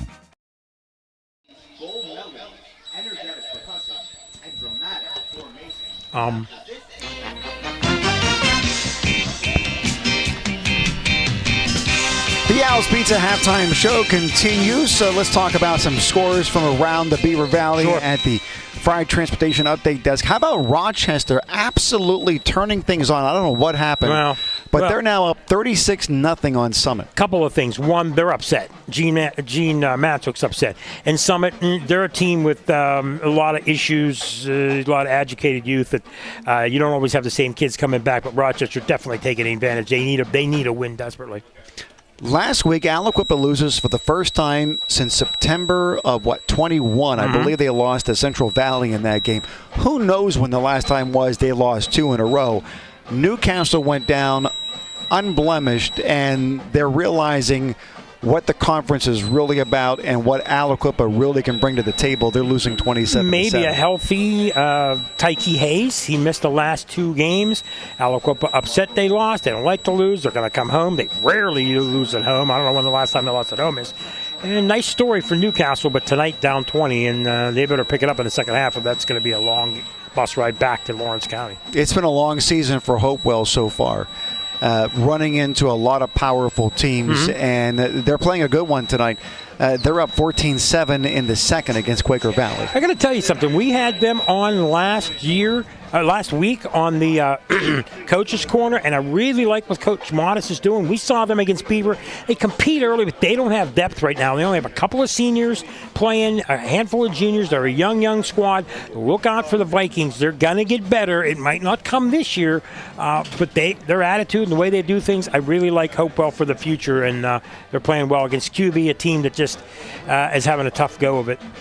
They're still in the second quarter, but Moon has to really feel good that they're able to be leading at this point against Bethel Park. Bethel Park coming into this game 5-0, absolute powerhouse so far in 5A, and they're winning 14-12 over the Tigers. A nice story last year. They've really built a program there. A lot of coaches would have given up after 20 seniors graduated a couple years ago, but they went to the semifinals last year, and here they are against one of the top 5A teams, and not only competing but winning the game. Still waiting for scores to come through on Ambridge and West Allegheny, Freedom, Beaver Falls, Central Valley, Avonworth, Cornell. They're on top of Sarah Catholic 13-0. Yeah, Sarah a bit down. I believe they're 1-3. Cornell lost last week in a game that Bishop Canavan came back against them on. Tough loss at home for them, but Cornell's a nice squad. I see Cornell as a team with a real good chance to make some things happen in the single-A playoffs. Don't forget, at the end of the game, we'll have the Falcones Moon Township Ford wrap-up show with all of the scores and your calls from around the Beaver Valley. Whatever games you've been to, please make it a point of calling in to Bruce Fry and talk during the Falcones Moon Township Ford wrap-up show. Ryan Garazunas, too. Ryan Garrett, so it's right. Ryan will be there. He's co-hosting. He was the rookie of the year last year at Beaver County Radio. Yes, and now we have a couple of rookies, Derek Rossiter and Tank Latham. Right now, it's two guys, but it goes through the whole spring season. You're always trying to play people on each other. We gotta let create these drama situations. Just because you lost the rookie of the year last year, I'm a little upset about that. You lost to Ryan, and I'm the guy that votes. And this year, I'll vote again. I mean, you just. I'm glad you're willing to admit you're the only guy that votes. You didn't. I didn't realize I got to vote. You didn't give me enough love. Is that what it was? In the fall season last year, and I decided that our producer Ryan deserved it. And you should see him now. He's got a beard down to here. Oh yeah, he looks like he's a mountain man. Oh, he's for real. See him? He's for real. All right. We'll come back with more with the Al's Pizza halftime show coming up in a moment. Once again, Western Beaver topping Riverside 21-0 on Beaver County Radio. Hey, this is Olivia, Al's daughter. Al's Pizza next to Fisher's Beverage in New Brighton is open. Yes, the owner of the food truck whose pizza you enjoy has a storefront in New Brighton next to Fisher's Beverage. Al's Pizza is open Tuesday through Saturday from 11 a.m. to 8 p.m. Al's Pizza also has hoagies, calzones, pepperoni rolls, and gluten-free options. If you like pickles, you will love their pickle pizza. Yes, I said pickle pizza. So stop out and see Al next to Fisher's Beverage in New Brighton for pizza this football season.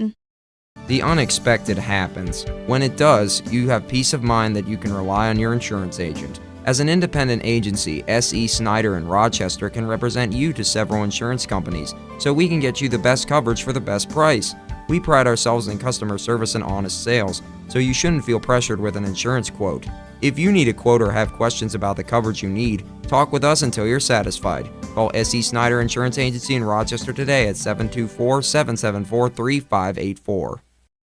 Sometimes you win and sometimes you lose, but the game of life is a lot easier to play when you're insured with the best. More than 117 years has proven the Henderson Agency in Aliquippa knows what it takes to provide their customers with the best insurance for their needs. Auto, home, motorcycle, boat, or business. They pride themselves on good, old-fashioned friendly service and represent several insurance companies, including Progressive, National General, an Allstate company, and Mutual Benefit. The Henderson Agency, Aliquippa.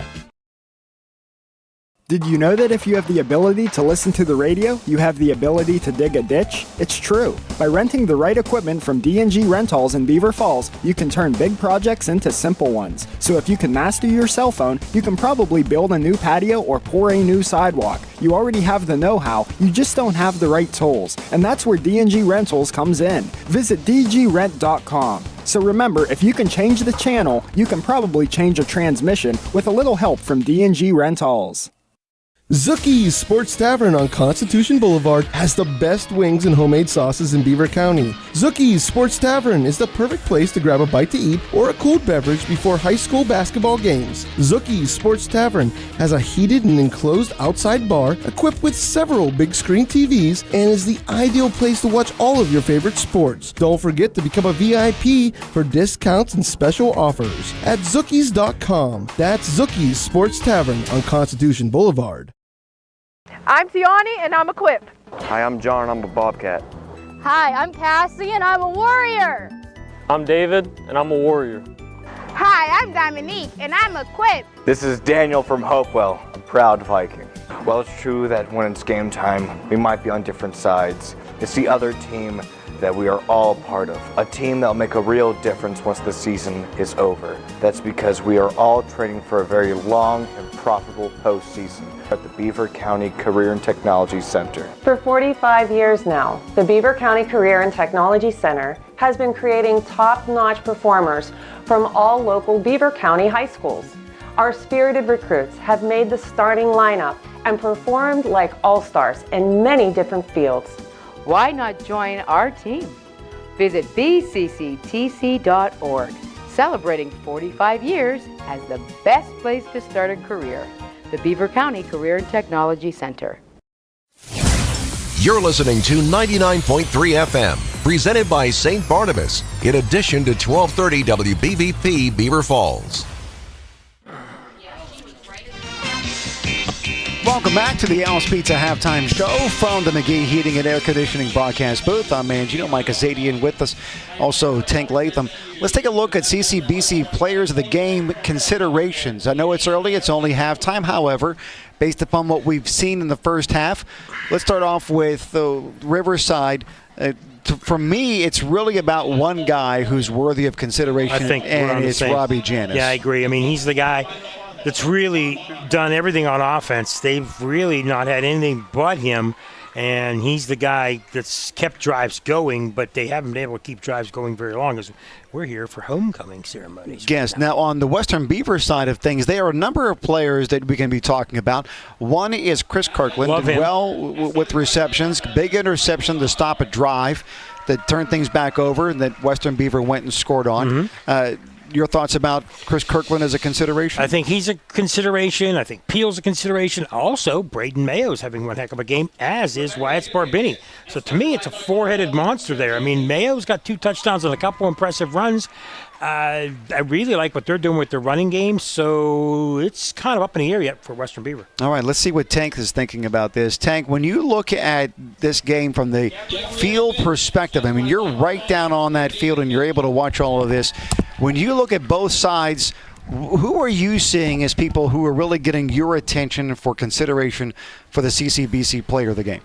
For Western Beaver, the sure number one for me right now is Mayo. He is running out there. He cannot be brought down by a single person. He's got the 2 touchdowns that really has set this game apart. And then for Riverside, number 27, the tight end, he's doing an excellent job out here. He's also on the sideline here. Zach Hare. He's up on it everywhere. Zach Hare, you're talking about. Yeah. So those are the only 2 guys I'm talking about. All right. And you talked about really admiring Zach Hare, not only as a football player, but also as a baseball player going to Slippery Rock. And he has been a key component, not only in what he's doing blocking, but he's also got the ball a couple of times and it has been effective. I mean, he's got, he's a receiver, he's a running back. He's 6'3", 220. He's a big kid. He's imposing. You should see him on the mound in baseball. He's an imposing kid, and he's got a great attitude.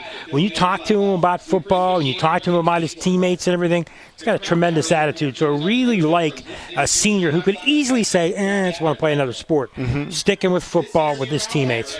All right, we'll take a little break. We'll come back to the Al's Pizza halftime show and take a look at the first half, key components of each aspect of the game, from turnovers and special teams and touchdowns, and get a look at what to expect moving forward in this second half in order for the Panthers to come back and get a victory, or for Western Beaver to hold on to this 3-touchdown lead and go home back to Western Beaver with the big win. It's all coming up next on Beaver County Radio. You know, I've heard people refer to older veteran athletes as being all washed up. Well, quite frankly, that's a rather nice compliment if you ask me.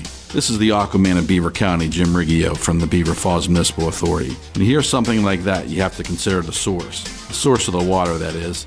After all, getting washed up with Beaver Falls Municipal Authority water can't be a bad thing. That's because for over 80 years, we've made it possible for everyone to feel washed up, even if they are not star athletes. Click bfwater.net. In order to call the right play, you have to be able to communicate. Dental hygiene not only affects appearance and eating habits, it can also have an impact on your ability to speak clearly. Dr. C. Timothy Lip wants you to keep your teeth in the game, and he has a playbook designed for success so that you can call the right play or even call an audible. Get suited up for a win, or at least a winning smile, by joining Dr. C. Timothy Lip's team in Beaver Falls or Robinson Township. Visit lipdentistry.com.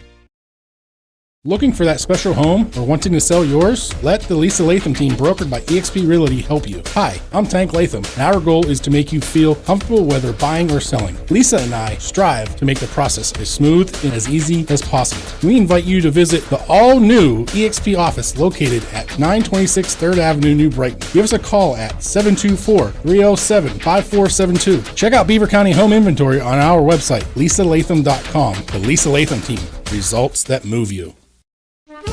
Make your dream of a college degree a reality at Community College of Beaver County. CCBC offers 10 pathways to success, including health sciences, criminal justice, industrial technology, business, and more. Start at CCBC and finish your career or get transfer ready, all at a realistic cost. Enroll today. ccbc.edu. Tri-State Sporting Arms on Main Street in New Brighton is now open. Stop in and explore their extensive selection of high-quality firearms, pistols, and accessories. Tri-State Sporting Arms also pays top dollar for used firearms. Their experienced and highly trained staff is here to assist you in selecting the right firearm for you. Stop on down to Beaver County's newest firearms store, Tri-State Sporting Arms, at 807 3rd Avenue, New Brighton, or check them out on Facebook. You're listening to 2024 high school football coverage on Beaver County Radio from the McGee Heating and Cooling broadcast booth. Tonight's game is being brought to you in part by eXp Realty, the Beaver Falls Municipal Authority, Patriot Home Care, Keystone Wellness, Pride Transportation Group LLC, Forward RX, Electric Garage Door Sales, the YMCA, Dr. C. Timothy Lip, Tri-State McDonald's, I'm loving it, and Beaver County Radio.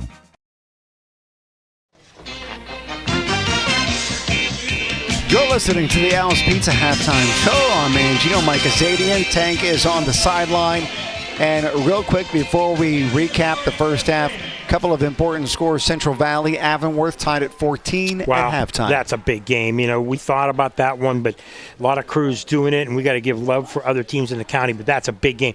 First, the section winner is going to come out of that game likely. Another big game, Elwood City and New Brighton. New Brighton really able to turn things around this season after back-to-back one-win seasons. They're trailing, though, against Elwood City 7-0. You know what? Just seeing teams turn around is just awesome, Robert. It's so nice to see teams that have struggled and communities. Boy, when they won that first game this year, I'm pretty sure you knew this. Everybody gathered at the field, a big celebration, because they had a long losing streak. So it's nice to see teams turn it around. But Elwood is one of the better teams in 3A, so it's going to be 2A. I'm sorry, it's going to be interesting. Elwood's a team that a lot of people are going to be talking about, and they need that win. Give me a recap. How did we get to 21-0 at halftime? How did we get to 21-0? Well, after the squib kick did not work out for Riverside, Western Beaver marches down easily and scores on an 8-yard Braden Mayo touchdown. The kick was good. It was 7-0. Riverside punts. Western punts at 7-0 after the first quarter. We get into the second quarter after an interception. Riverside throws an interception, and Western has a short field. They don't have a long way to go. Wyatt Sparbini has a 1-yard touchdown run, makes it 14-0. Riverside cannot get anything going. They punt again, and Braden Mayo comes down after a dropped snap on the punt by Riverside. Western Beaver takes over and scores on a Braden Mayo 1-yard TD. So 3 big plays with a squib kick that didn't work out led to a touchdown. Interception led to a touchdown. Dropped snap on a punt led to a touchdown. And Riverside punt, interception, punt, and a half. They can't get the offense going. They've given Western Beaver 3 big chances in great field position, and Western Beaver took advantage each time. All right, let's go to the sideline. EXP Realty sideline report. Tank Latham, I believe, is with the head coach of Riverside, Rob Magnifico. Hi, I'm here with Coach Maggs down here. So, Coach, we got a lot of turnovers in the first half. How are we going to fix that? Well, we need to keep our hands on the ball, and we need to play field position. We can't give them easy field position for them easy to score. Hopefully the changes we made at halftime correct that, and we can come out the second half and put some points on the board, try to get back in this game. So that new defense you got going in there, it's working pretty good there, but they keep breaking a little bit here and there. Any more halftime adjustments you got going on? Yeah, we made some adjustments with our corners and our linebackers. They were playing too deep, and our corners weren't covering the flats like they were supposed to. So I think the adjustments we made will help out with where they're throwing the ball at the second half. All right, with the sloppy field, we got any injuries at halftime at all? I have one lineman out. He pulled a tendon in his ankle. All right, hopefully he's good after this. Yep. Take care. Thank you very much, Tank. Do appreciate that. So as we are close to the second half kickoff, Mike, what do you see needing to happen for Riverside to get back in this game? Well, first of all, they have got to stop the mistakes. I mean, because every mistake they've made, Western Beaver has taken advantage of it. They've got to find a way to protect the quarterback, because I don't think they're going to be able to win this game unless they get some passes and break some runs, so they control the ball like they planned on. And secondly, they're going to have to stop them on defense, because if you let them score one more time, I mean, with the way your ground game goes, you're not going to be able to come back in this game. No mistakes, good on defense, and climb back into this game is the way for them. Normally when you're up 21-0 going into the second half, many teams will go into, we're going to run this thing, we're going to really eat up the clock, get this game over and go home.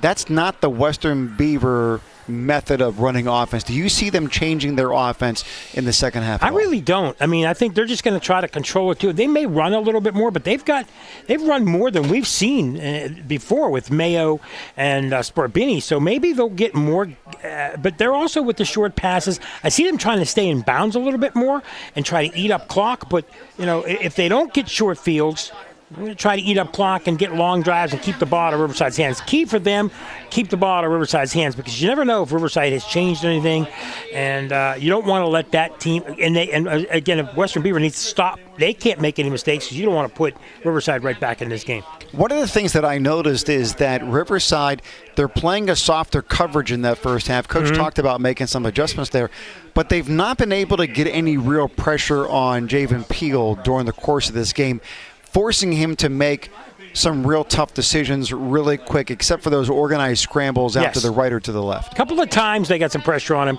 but that's the problem, isn't it? If you put too many guys and rush him, then your single coverage on 5 different receivers, someone's going to get open. If you just cover everybody, then Peel could run, Sparbini could run. So, but they do need to get more pressure on him. But give Peel credit. He's making quick decisions. But Riverside needs a big turnover. They need to pressure Peel. They need Peel to make a mistake. They almost had an interception earlier. They're not out of this game, but they cannot afford to not have a good drive here, get good field position if they don't score. They cannot afford another mistake, because if they do, it could be lights out for them, because down 3 touchdowns against good Western Beaver teams, a tough enough climb as it is. According to the Fry Transportation Update Desk, one adjustment on the score. Montour, and an update, is leading Blackhawk now 21-8, and they are going into halftime relatively soon. So big game there with Montour and Blackhawk. All right, we're about ready for the second half kickoff. Thank you very much for listening to the Al's Pizza halftime show. And the third quarter about to start. Once again, if you are listening on the radio, Western Beaver decided to take the ball as they won the toss in the first half. Now they are kicking off to Riverside. It is from left to right. And a squib kick taken at the 15-yard line, out to the 20, 25, 30, just over the 30-yard line. So Riverside gets it. 1st and 10 from about their 31. We'll call it maybe the 32. If you're listening, thank you so much for doing so on the radio, 99.3 FM and 1230 AM WBVP. You can also listen on the St. Barnabas app, and you can watch the game live wherever you are, anywhere in the country. If you have access to Facebook and YouTube, you could be watching. So let your friends and family know who may have moved away from the area. They can watch this game tonight, Riverside and Western Beaver. Shotgun formation. Actually, an interesting pistol formation. And then a handoff to Janis over that right side. He has some room. Wide receiver trying to lay a block, but the defensive back was able to get off of that block and hold Janis to just a few yards. That defensive back that got off the block, Chris Kirkland. Yeah, we talked about him as one of the CCBC leading players of the game. I like the play call. You send receivers left, and then you go running back right where they may not think he's going. But Kirkland says, yeah, not so fast, Mike Azadian. I'm going to be there and make the stop. Riverside continuing to run the ball. Not much success throwing it all so far this evening. It is 2nd and 7. Handoff. Bounce outside over the right side. Carrying some tacklers. Able to get about 3 yards on that play. You know what? I mean, again, they told us we do what we do here at Riverside. And that works if you're against lower teams in your division. They're hoping to break tackles, but the athletes on Western Beaver just aren't letting them break tackles. And Western Beaver's fine with them taking time off the clock like this. Riverside needs to hustle up a little bit. Every second counts when you're down 21-0. Eli Cooper, another big tackle for him from his defensive end position on Robbie Janis in that last play. Pistol. Back to pass. Find somebody over the middle. Intercepted at the 50. Back to the 45 over that right side and dragged down right around that 45-yard line. Nate Vula from his free safety position able to pick off Aiden Garcia. 2 picks now for Aiden Garcia on the night. You know what?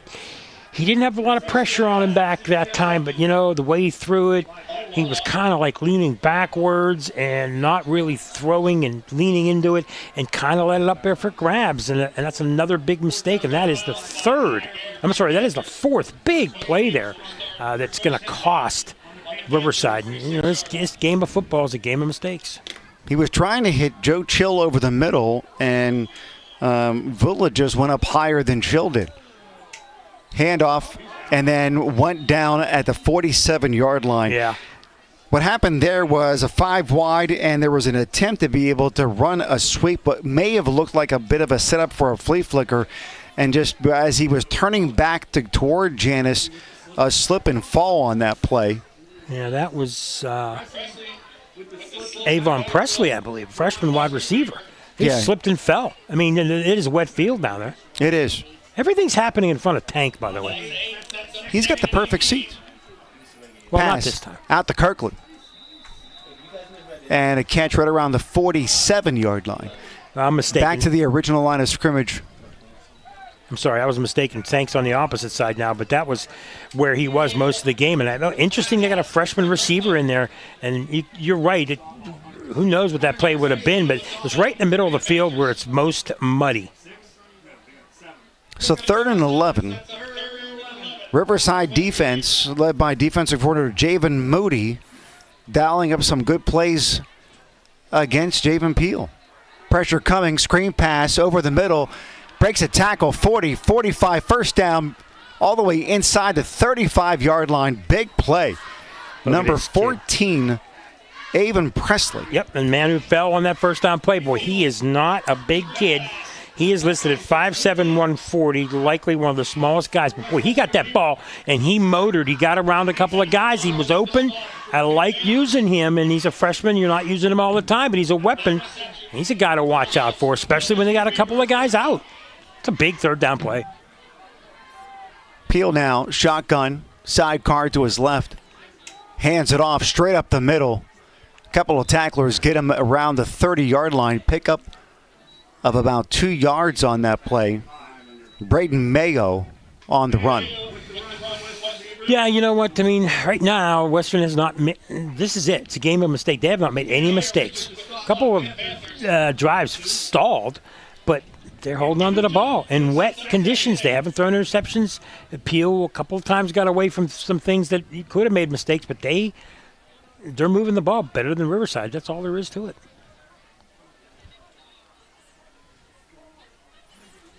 Sparbaney goes from Peel's left to his right. Back to pass, looking to his right side, finds Kirkland. And incomplete. Great defense by number 5 for Riverside. Yeah, I tell you what, man, pass was a little high, but the Panthers... that was Hunter Garcia. Yep. On the coverage and able to break up that pass. Yeah, he did a great job. That pass was a little bit high, and it looked like Kirkland had it for a second, but Garcia with a big hit to break it up. Kirkland set wide to the right side, right around the numbers. Corner playing way off on him. Peel's looking that way, goes back the other way now and just throws it out of bounds. The pressure was coming. Defensive lineman and a linebacker, and now a penalty is on the play. That's after the fact. There's something in the middle. I don't know whether that's a sportsmanlike conduct or something happened there. There was a Riverside player. We'll find out. The officials are going back and forth. We're waiting for the call. They picked up the flag. Yeah, so it's no penalty. You know what? I mean, sometimes refs see something and then they talk it over. But 4th down, they're going to, 4-down territory, no sense of punting here. So Beal comes back, 4th down. The ball is on the 30-yard line. They have to get to the 22, 4th and 8. Kirkland on the wide side. Corner's playing off about 10, 12 yards. He looks over this way, tries to find somebody. Pressure's coming, moves around, and has swatted a fumble. And who has it? We're waiting to find out, but it's a 4th down play anyway. It's going to be Riverside's ball no matter who recovers the fumble because it wasn't beyond the sticks. You saw who made that play, didn't you? That was Zach Hare. He came around from that defensive end position, and he came and he got blocked originally, and he got around the block, and Peel stepped up on him. He chased Peel, and he swatted him, and that's exactly what they teach you to do in defense. If you're carrying the ball like a loaf of bread, slap at it, and he did. Okay, that's not bad. Okay, it's a positive play for Riverside on defense, and that's what you like to see if you're the Panthers. Big turnover for the Panthers here. 7:31 to go in the 3rd quarter. Looking for some momentum, and that could be the game changer for them. Aiden Garcia has it. Hands it off to Janis. Janis over that left side, able to get a couple of yards before he was swarmed over by at least 3 Western Beaver defenders on that one. And leading on the charge on that was number 55, Dennis Harris. Number 3 in the team on tackles was able to get his 18th.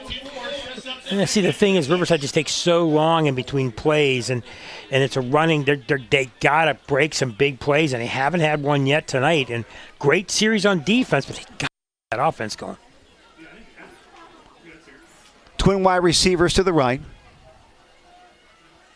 Snap, handoff, up the middle one more time, and a nice pickup.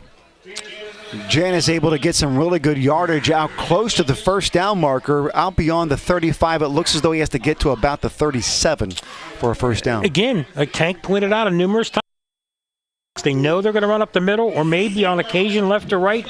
Western Beaver's just selling out to stop the run. They have not proven they can pass against them. Why have a strong pass defense? I mean, this is Western Beaver's game. On defense, they just, 1st down here or there, no big deal, but they're going to sell out to stop this run.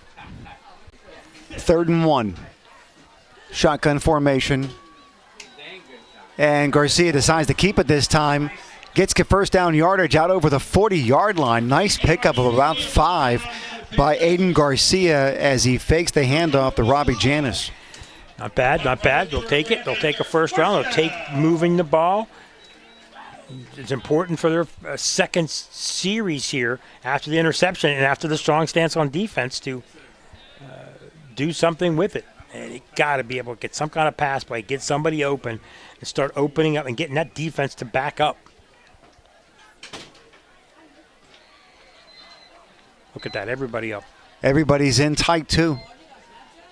Garcia takes a snap, fakes the handoff to Janis, looking for a receiver, makes the connection, stiff arm right around the 50-yard line. Zach Hare. Yep. Great catch and a nice run, able to pick up about 8, maybe 9 yards on that play. And you know what? He was covered. He had a guy on him. He caught the ball, and then another guy came in there, and he dragged 2 guys for that tackle. And I like it. I like that kind of play. If he didn't have a guy on him and he breaks, that's probably a bigger play. He's not as fast as the defensive backs, but they know he's got a guy to watch for, and they covered that play. So that could have been a whole lot worse for Western Beaver. Yeah, nice pass call because it was only about a 3 or 4 yard pass at most. Mm-hmm. It was all done with Zach with his feet afterwards. Nice safe play. No doubt. Snap, handoff, Janis right over the middle, past the 45, first down, up to the 44. So Riverside's moving, 4:41 to go as they stop the clock long enough to move the chains, but they got to pick up the pace.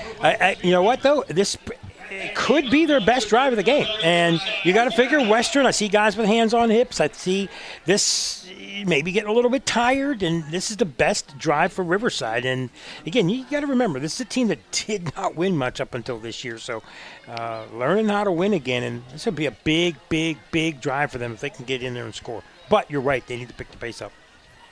Pistol, snap, flags. Somebody moved. Offside, Western Beaver is the preliminary call. There you go. Nice pickup of 5 yards there. Let's check in with Tank for a second. Tank, as I'm looking at the numbers here, we have Tanner Richards at 255, Tyler Richards at 250 on the left side. Dakota Hours is 240, and Brock Aliostro is 245.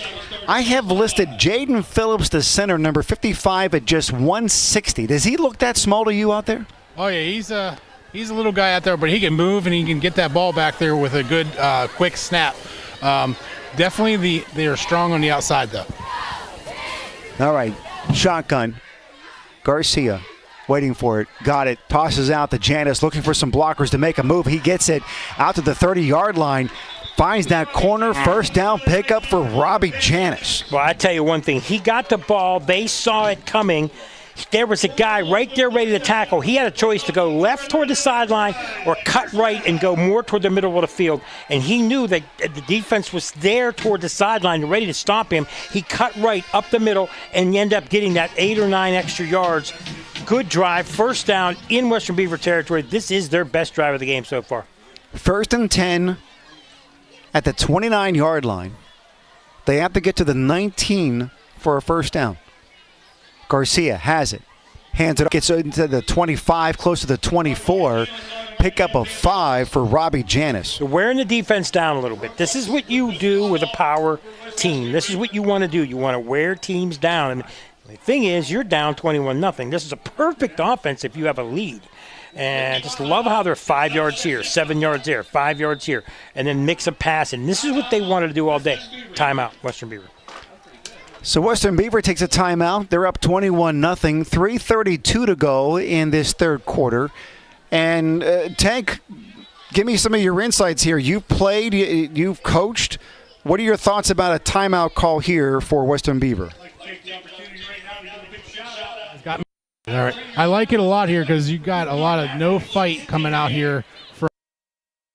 They are not giving up from Riverside. They are out ready to go. The number 2, the blocks really well. He's up and going like Levy and Bell used to time too. And when you talk about running the like this, it is defense when you have these big guards, these big tackles just plowing into you play after play after play. That's why you wear teams down. Exactly. A quick Fried Transportation Instant Update desk. I got a couple scores. Al Equipa now up 42-14. Ryan Garazuna's back in the studio getting some scores. And Beaver all over McGuffey, 35-0. They're in the Mercy Rule. Kind of had a feeling that Beaver, after that loss to Central Valley, would come back still with an one of the attitude. top teams in 3A. They really are. Snap. Garcia keeps it, makes one man miss, but then taken down at the 24-yard line. Pickup of maybe 1 on that play. You know, again, two weeks in a row, great atmosphere, nice crowd. Love the Friday night. The weather, a little crappy, but hey, you know what? This is high school football. It's a great time of year. Now you're starting to separate. This is a separation weekend. Starting next week, we're going to start seeing teams make moves for playoffs. Both of these teams obviously still in the playoff hunt.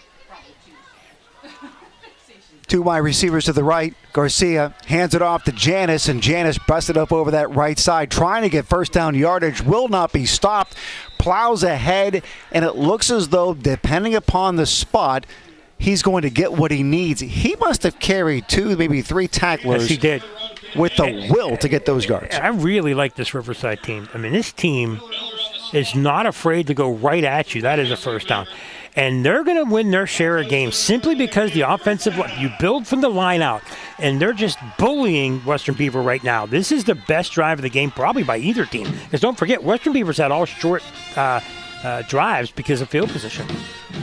Garcia, pistol, fakes the handoff, play action, looking for a man down the left side, throwing it into the end zone, intercepted in the end zone. He took it out, and it's now first down.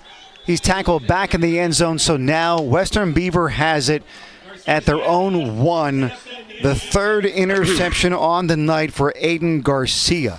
You know what? I don't know if that was a bad route or if that was him throwing to where he thought someone was going to be, but he threw it right to him. I mean, the receiver was still 2 or 3 yards to the right of him, and maybe he didn't see the safety back there, but it was right. He didn't even have to move, Robert. It was right to him. Feel bad for the young man. That nice drive. You can hear the everything just come out of the crowd, and you can just see the team right now. That's a deflating interception right there. At number 7, Joe Chill. Coming up a little slow on the play. He's now walking off to the sideline under his own power, so it's going to be Western Beaver ball. 1st and 10 at their own 2-yard line with 2:02 to go in the third quarter. Tank says it was intended for Jacob Jackson, and it was a bad throw. You know, Jackson just was on his way there, but they didn't see the safety. And one of those things. You're not really a throwing quarterback. You're more of a run-oriented, but you're going to have to throw to try to win this game. You got to take chances when you're down 21-0, but now they got a chance to stuff them here. Handoff. Sparvani over that left side, able to get maybe back to the line of scrimmage. It looks as though he didn't do that. He's now tackled inside the 1. You still have a shot here. Can you get a turnover? Can you swat at the ball? Riverside coaches have to tell their guys, look, swat at the ball. Go for the ball. Punch the ball. Yeah, you want to tackle him, but we need a turnover. You're going to have to turn things around in this game. You get a turnover, you punch it in. You're only 2 scores down with a quarter and a little bit to go. But Western's going to take their sweet old time running this. 1:30, 1:25 in a running clock. 13 seconds to go on the play clock. There looks to be a little confusion in Western Beaver.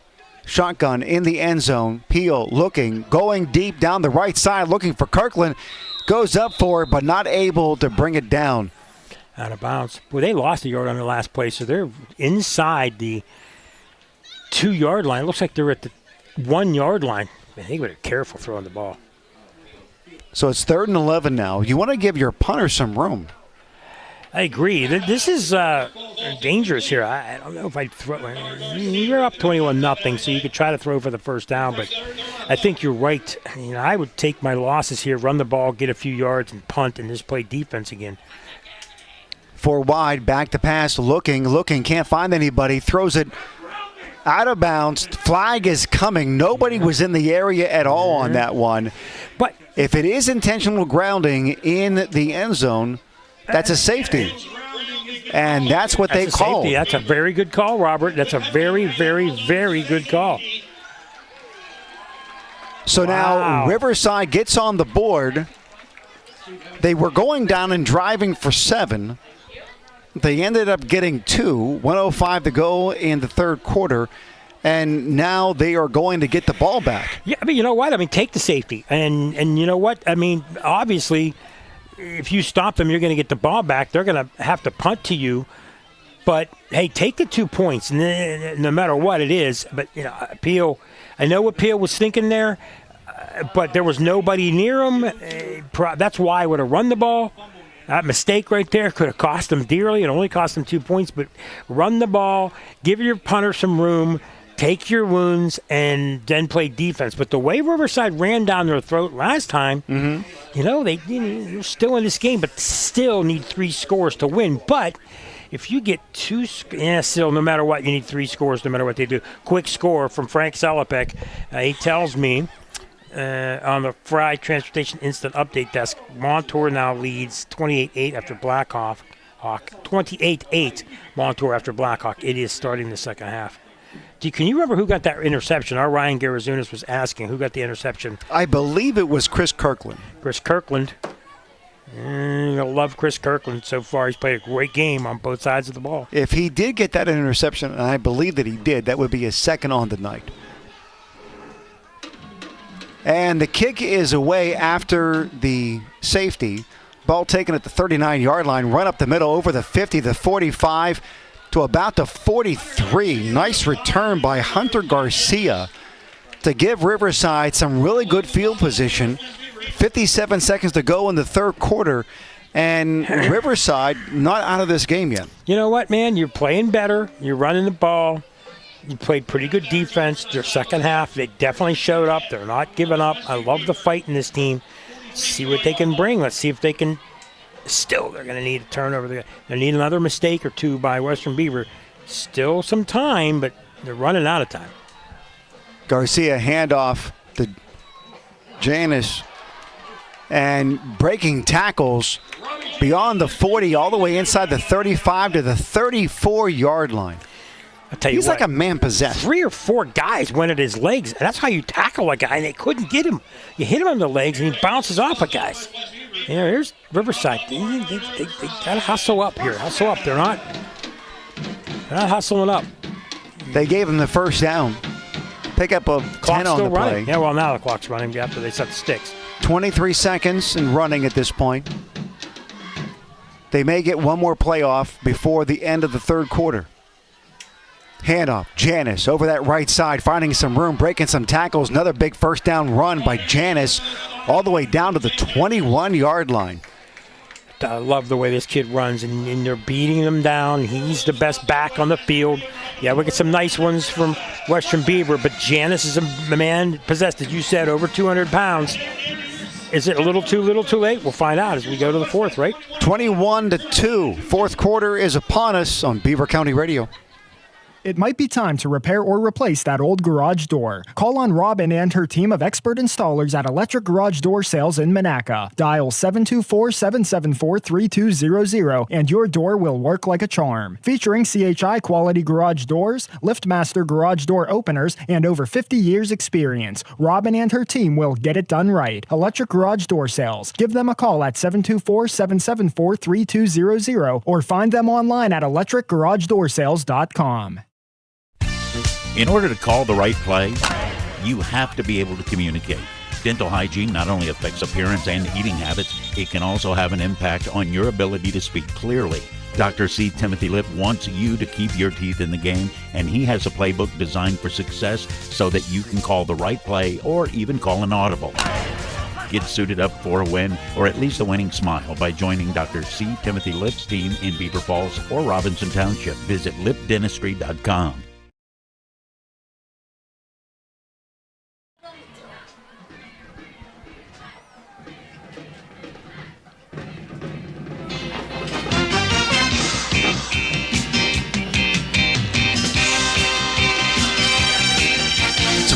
To 12 minutes left to go in regulation in this game, and Riverside has it in Western Beaver territory. Pass out to the left side, caught, then hit immediately. Nice catch by Hunter Garcia, pass by Aiden Garcia, and a pickup of 8. Hey, they need plays like that. They need quick hitters, but boy, they need a big play or two. They need to get something that stops the clock and get in the end zone and get the ball back. Garcia pistol, hands it off to Janis. Janis up the middle. And the 7 guys that met him in the middle were able to bring him down for a pickup. Maybe 1, maybe nothing more than the... Yeah, they're going to get him close to first down yardage. Maybe a pickup of 1, maybe 2. They're only inches away but if you look at the down marker and the front stick. they are not hurrying up. They're not in a big hurry, it seems. And it, to me, is like I'm coaching. I'm like, now they're stopping. The officials are stopping the measure, I think, or talk. Because we had some extracurricular activities down near the end zone after the play, but no flags. But Riverside, Robert, they just don't seem to be in a big hurry. And they got to get plays off quicker. Yeah, they're going to measure. Can you get us a closer look on this? If you're watching on Facebook or YouTube, all you have to do, if you're not watching now, all you have to do is go to Facebook. You'll go to YouTube and look for Beaver County Radio. The game is live right there. Yeah, they're measuring. And they are measuring.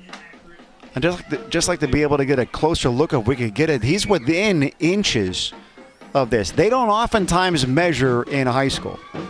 What's he showing? About 6 inches maybe? Yeah, what do you think, Mike? That's what the ref said. The ref put his hands up like this. It looks like it's like, you're right, half a yard maybe. If that, it's not very much. No. Yeah, I'm telling you, Riverside, they need a quick hitter. They need something fast. They can't afford to get 2 minutes off the clock to score here. The faster, the better for them. Now's the time to send a tight end to the end zone. But you got to protect the quarterback, and there's a lot that can go on here. They're in the pistol formation, only needing 6 inches, but Garcia's back about 5 yards off the line. Trying to get it from drawing the defense off sides. Janis met at the line of scrimmage and then just plows over the defender. First down. Willing that first down. And he's had a heck of a game. There's no doubt about it. The big thing right now is the time's against him because it's just eating clock up. And they keep coming back. Well, now they're not so much. The receivers don't go back to huddle. As Tank pointed out, the quarterback signals them what a play is, but there's not much action from the receivers here. We're at 10:54 to go in the fourth quarter. Play action pass out to the right flat, complete inside the 5 pickup by Zach Hare. Yeah, we talked about him in a couple. I mean, that's big. I mean, you're hoping he can drag people to the end zone. Now they're closer. You can get that quick touchdown, and we got some whistles. No, that's fans. So we're second and goal at the 3. Something's wrong. Something's going on. They're concerned about the play clock. Yeah. And what they want to do is bump it back up to 25. And the official seems happy now. There we go. And he's winding the play clock, and the play clock isn't moving. No, the play clock. Well, now it's supposed to. There you go. Now it always. It took a little bit, but it's there. All right. Goal to go. Handoff. Janis met in the backfield by a host of Western Beaver Golden Beavers.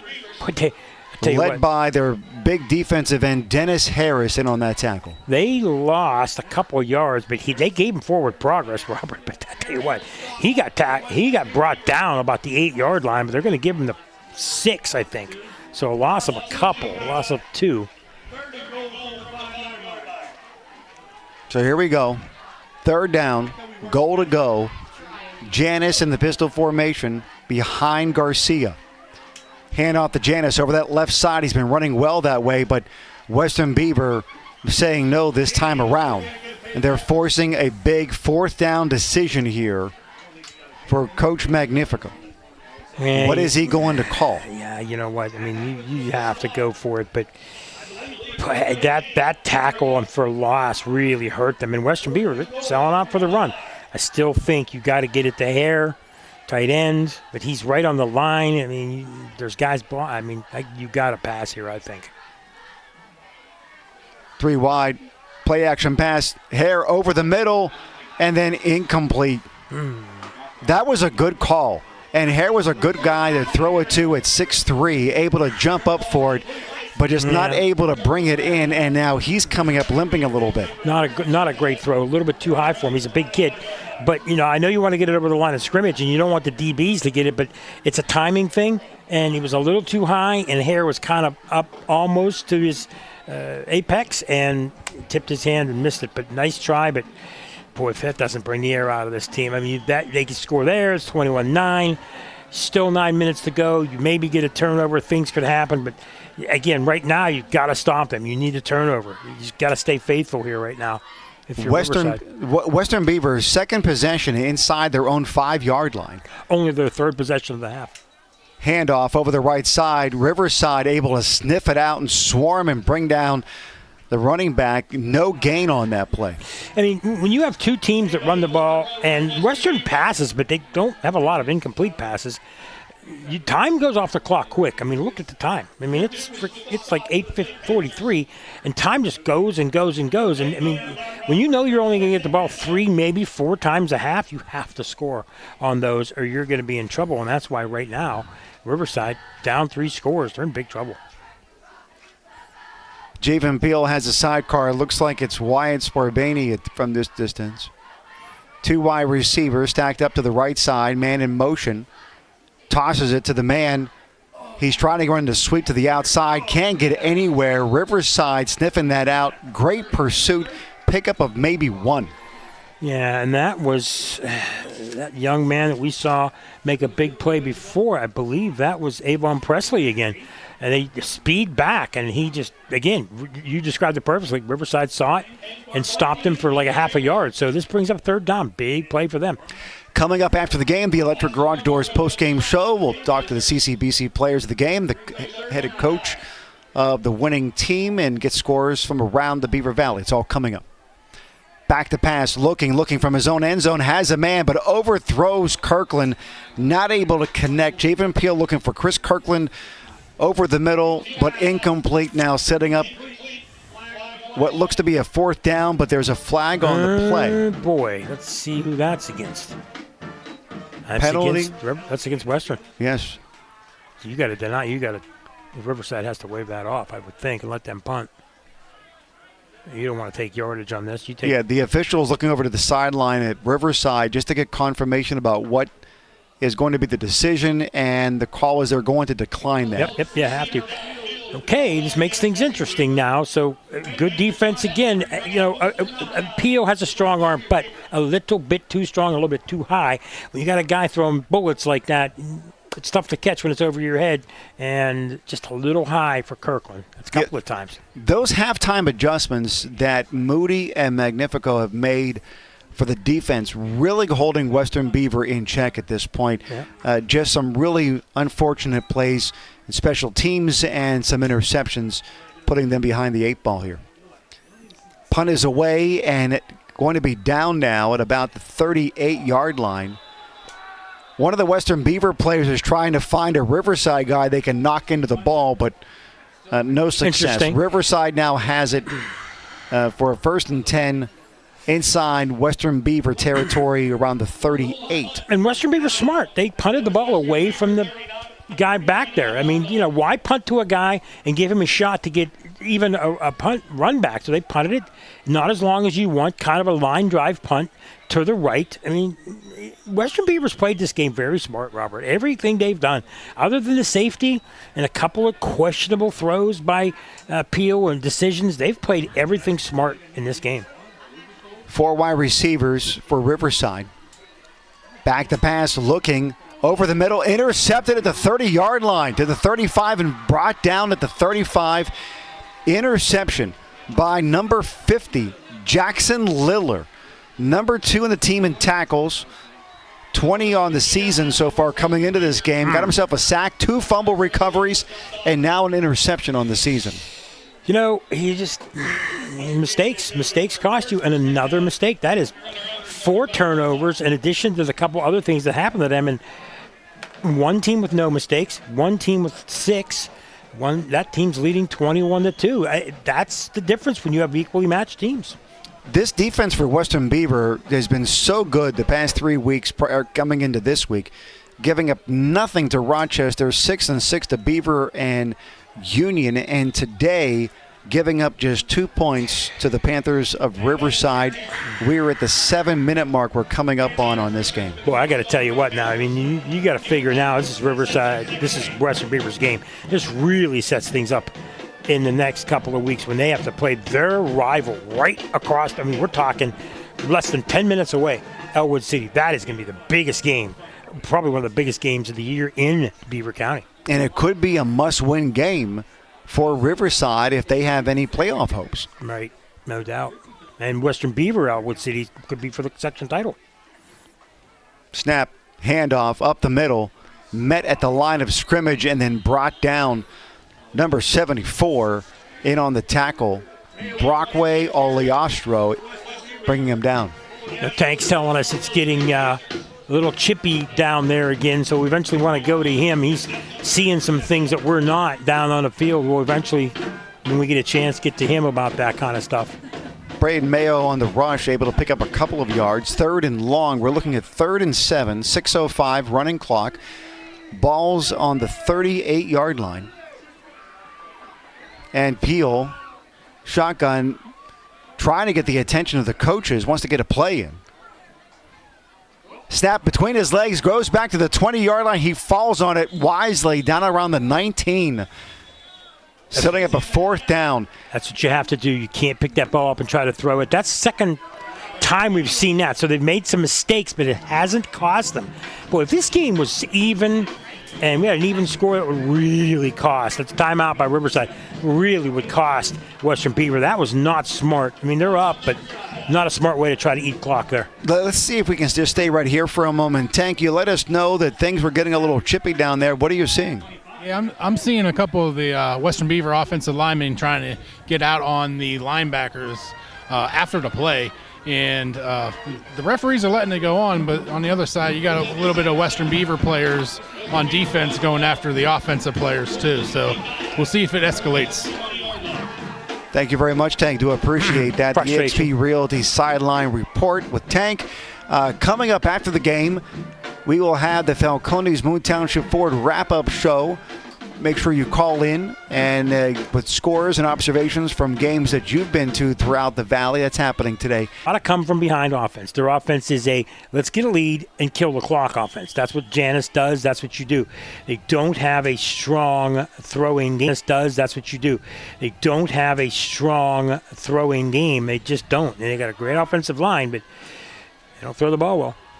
Handoff, Janice not able to get back to the line of scrimmage, loses one, and just swarmed under by that right side of Western Beaver. Eli Cooper and Colin Reeder over there at defensive end and defensive tackle. I mean, they've got Aiden Gatos listed as a freshman quarterback, and really they don't have anybody else listed as a quarterback, so it's not like they have a lot of guys just ready to jump in there, and kind of that's why Garcia jumped in as a senior to take over as a quarterback. They don't have any ready guys right now. And Gatos is dealing with an injury. Yes. Pass out to the flat, trying to make a man miss, does, trying to scoot out to the 40-yard line, and brought down Hunter Garcia on the reception. A good idea, but again, with only 4 minutes and 41 seconds to go, and you don't have a downfield offense, Western Beaver all game long has just said, hey, look, okay, you want to pass here, pass there, fine, but we're going to sell out and stop everything short. And that's what they've done. Now, Western back a little bit with defense now. They don't have everybody up in the box. Realizing they have to pass, Garcia scrambles to his left, throws, and is able to get the completion near first down yardage. He needs to get to about the 47. Looks as though he got to the 45. Is that Janice? No.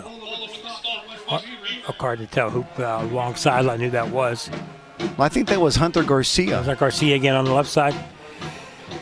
Well, they did the smart thing. You roll out the left-handed quarterback. You roll to the left. You find a guy.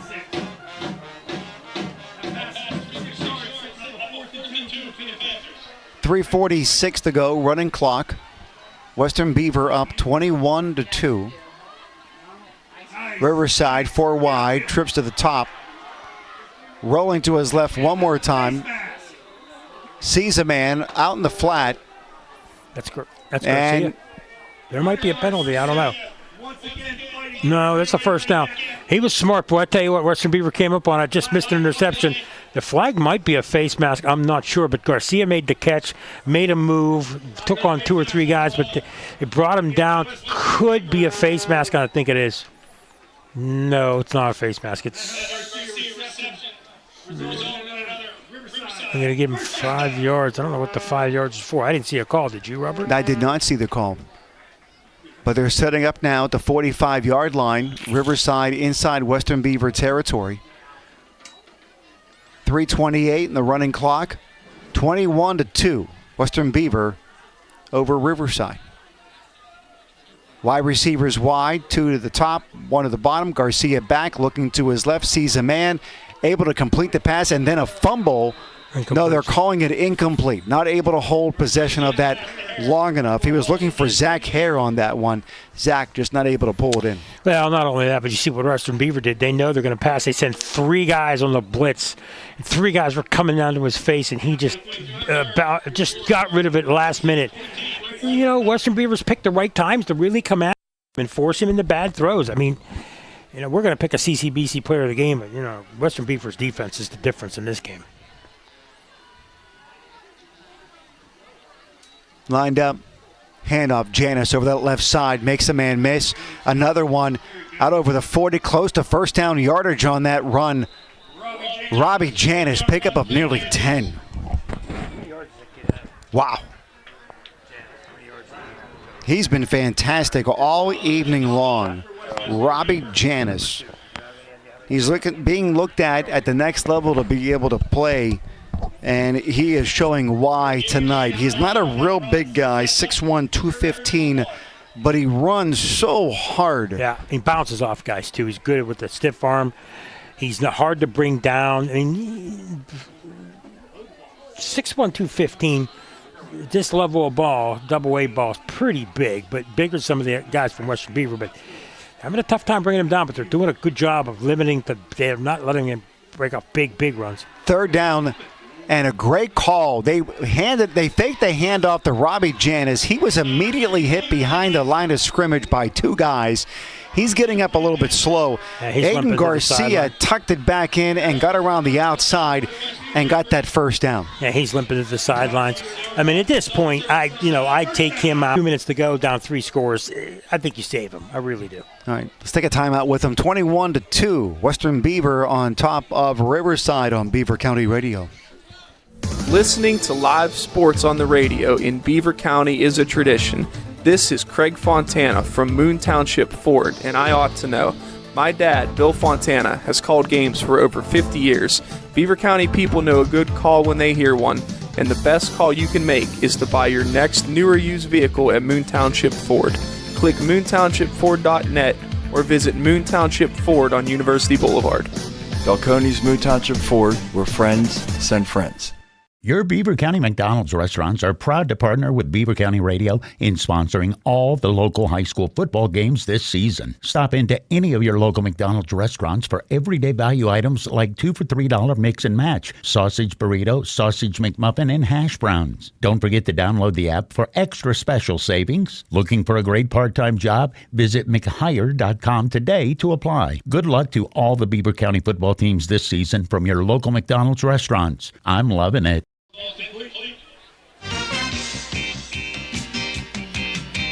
Pass by Garcia, incomplete, setting up a 2nd and 10 from the 31-yard line from the Fry Transportation Update Desk.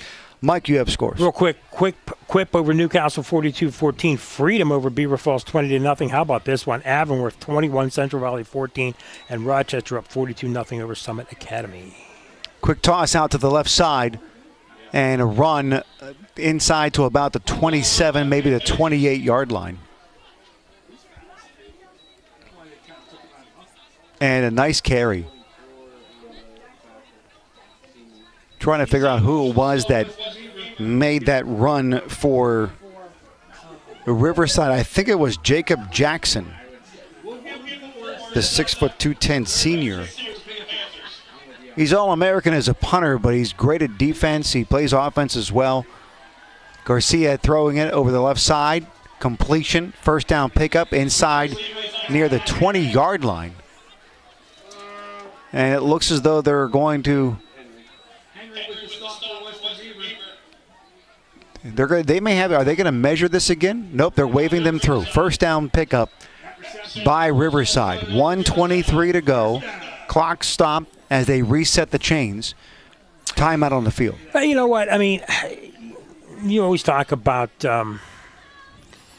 when a team is down, but this Riverside team never gave up. Other teams would have come out here in the second half, right? And the game could have been 35-0. But Riverside hung in there, played tough. Actually, at times, outplayed Western, and they've outscored them in the second half, 2-0. Their defense played well. They limited Western. But mistakes really, really cost them. And they could have a couple more touchdowns. This game could be closer. These teams aren't that far apart. You take away the mistakes, and this could be a different ballgame. But I love the fact that they have a lot of fight in them, and they're playing tough to the end. Right. Yeah, the miscues all the way back to the beginning. Oh, no doubt. The very opening kickoff was a miscue. Man, we'll go over that at the end of the game. But I've got 1, 2, 3, 4, 5. I've got 6 things that really cost them, and that's the reason they're down 21-2. Coming up, the CCBC players of the game. We'll have some interviews. We'll also talk to the winning coach, Coach Busby of Western Beaver, as the score holds. Garcia has it. Pass over the middle. Got a man. 10, 15, 5. Touchdown. Wow. That was a great catch and run. Believe that was Joe Chill on the reception. Hit as he was going into the end zone, and he is still down. They are calling over the trainers, but Garcia on a quick slant to Joe Chill, able to get a score for Riverside with 1:13 to go in the game. Let's hope he's okay. Didn't see exactly what happened to him as he got toward the end zone. There were guys near him. They didn't hit him, but he got brought down. Tank is saying he knows what's going on, Robert. Tank, what are you seeing down there, Tank? Oh, there was definitely a pretty late by number 4 for Western Beaver that came across and pretty much leveled him as he was about 3 yards into the end zone. Which would explain why there are now flags that are on the play as he continues to lay there face down. And the coaching staff out there, training staff out there, it looks as though maybe even training staff from the Western Beaver team. Let's see what they're saying, the referees. I mean, if that's a late hit in the end zone, that should be an ejection, and that could cost them in the next game. I mean, you don't want to do stuff like that. I know you play to the end, but once a kid is and there are flags all over the place out there too, so you can hear it on Tank's mic, but they went over and talked to the Riverside team. Let's see what the call is. Yep. Personal foul and against Western Beaver. Yep. They continue to look at Joe Chill, and as they do so, how about if we take a timeout and we'll come back. 21-8, Western Beaver on top of Riverside. The extra point is ensuing. Great news as we go to a 30-second break. Joe Chill up on his feet walking back to the sideline. Let Hallowed Grounds Coffee Roastery of New Brighton help you start each day with a winning cup. Taste the thrill of victory in every sip of Hallowed Grounds heavenly roasted coffee. Brew up a win when you shop small and support a local business. Help Hallowed Grounds celebrate the home team spirit and get into the zone by clicking on hallowedgrounds.com. Or score big when you stop in person at Hallowed Grounds Coffee Roastery in New Brighton. Brew, sip, and celebrate. Joe Chill on the sideline. Under his own power, he decided to just sit back down again. They're going to be looking at him for a little bit. Helmet is off. They're going for the two-point conversion. And the pass in the end zone, it was caught, and the two-point conversion is good. Two-point conversion good. Zach Hare on the reception. So now it's a 21-10 game. Interesting. Still need 2 scores. Obviously, onside kick. You never know what could happen. We've seen odd things happen in sports over the years. We've seen 9-run innings with 2 outs in the 7th inning, and we've seen teams down 2 touchdowns with 30 seconds to go. You never know what could happen. Onside kick, couple big plays. You just never know. I mean, you think that it's Western's game, but Riverside's outplayed them, and it's in a lot of points in this second half, especially on defense, because Western hasn't moved the ball at all. They've punted 3 times and turned it over on downs, and had the safety. And Riverside's defense has really shown.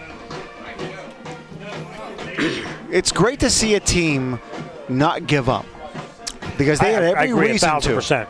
1,000%. And that's the thing you got to do as a head coach.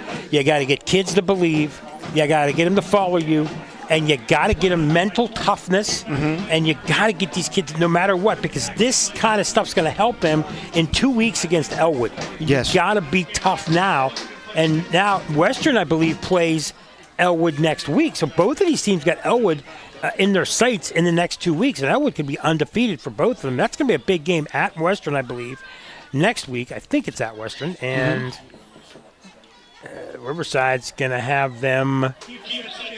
They're going to have them here in 2 weeks. That's going to be a big game. You can expect a onside kick made and then recovered at the 50-yard line.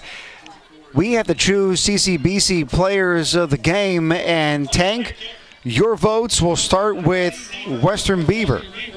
With Western Beaver, I'm definitely going to go with Mayo. He was doing a heck of a job all game. He got those 2 touchdowns. That's my guy for Western Beaver. And what about for Riverside? For Riverside, I'm going to go on the other side of the same position. Janice, I mean, he was running like a man possessed out there, and whenever they did that Wildcat, he had a smart heads-up play, the timeout, even as a running back playing quarterback. Yeah, smart player. Yeah, we have somebody down on the field with cramps right now. I'm not sure who it is, but it is a Western player. 44. Number 44 for Western Beaver. Got to double-check the stat sheet for that and the roster for that. That is Caden Seymour, freshman. That's definitely a cramp. Even though it's chilly outside, you never know. You can drink as much pickle juice as you want, but it doesn't always help. CCBC player of the game, Western Beaver. You know what? I'm still undecided. I got to think about that one for a little bit yet. Okay. And give me a couple minutes. Robbie Janis. Yeah, Robbie Janis for sure. That's 100% on the Riverside side. Number 4 is out for me. What do you think? Robert, on the Western Beaver side? The Western Beaver side, I think there are a number of players that you can consider. I think there's a good argument for why you go with Braden Mayo with 2 touchdowns, and he's been running with authority when he's been given the opportunity. I really like Chris Kirkland, though, number 4 for Western Beaver, and the reason why I like him is because of what he's done on offense and what he's done on defense. The interceptions that's my pick too. Made a big play, too. That's my pick, too, Kirkland. All right, so now we have Western Beaver just taking a knee, first of a couple, 104, and a running clock on this one. And so we're about wrapping things up. So CCBC players of the game. Yeah, it's going to be Robbie Janis and Chris Kirkland. Chris Kirkland, so Tank, number 4. You got him, right? Number 4 from Western, and Robbie Janis, number 2. And we'll also be talking with Coach Busby here in a couple of moments in the Electric Garage Doors postgame show. Don't forget, stick around after the postgame show. We're going to have the Falcones Moon Township Ford wrap-up show. Bruce Fry is the host of that show, and you're welcome to call in and talk to he and to Ryan. And if you have scores, if you've been to games and you want to report about what it is that you saw, this is your opportunity to be a star, to be able to get in and on that show coming up after the postgame show. As we wait for Tank and Big Country to get the interviews, you want me to do a quick wrap-up of what happened, or do you want to wait for that? I tell you what, how about if we take a 30-second timeout? We'll come back in 30 seconds if we could. No problem. Beaver County Radio. Can you afford to put off repairs or replacement of your roof? This is Diane Ireland of Ireland Contracting. With interest rates going up, take advantage of our 12 months same as cash or financing up to 10 years. Add that skylight, change the siding, or update the windows. My husband Gary and I are so confident of our expert craftsmanship that we put the family name on our business. Call 1-800-NEW-ROOF or visit IrelandContracting.com. Ireland Contracting, we got you covered.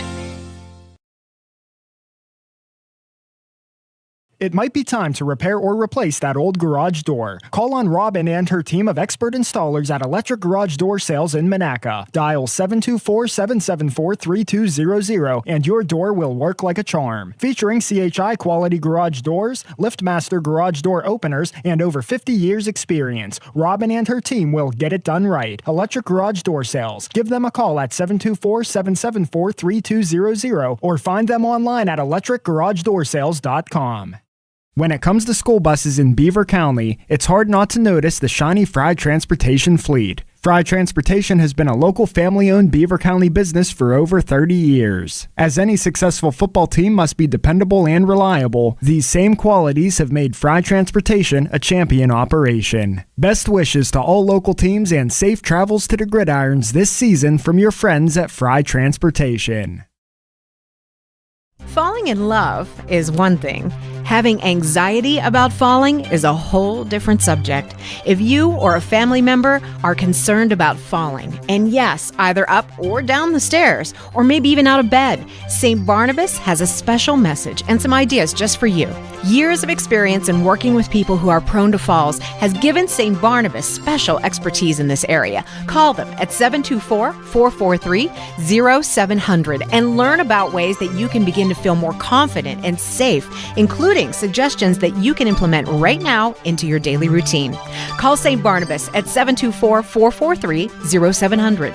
For many years now, St. Barnabas has been helping people fall, in love that is, with their new, better life, a longer life, a risk-free life. Call St. Barnabas now at 724-443-0700 or visit stbarnabashealthsystem.com and learn more about living longer and better.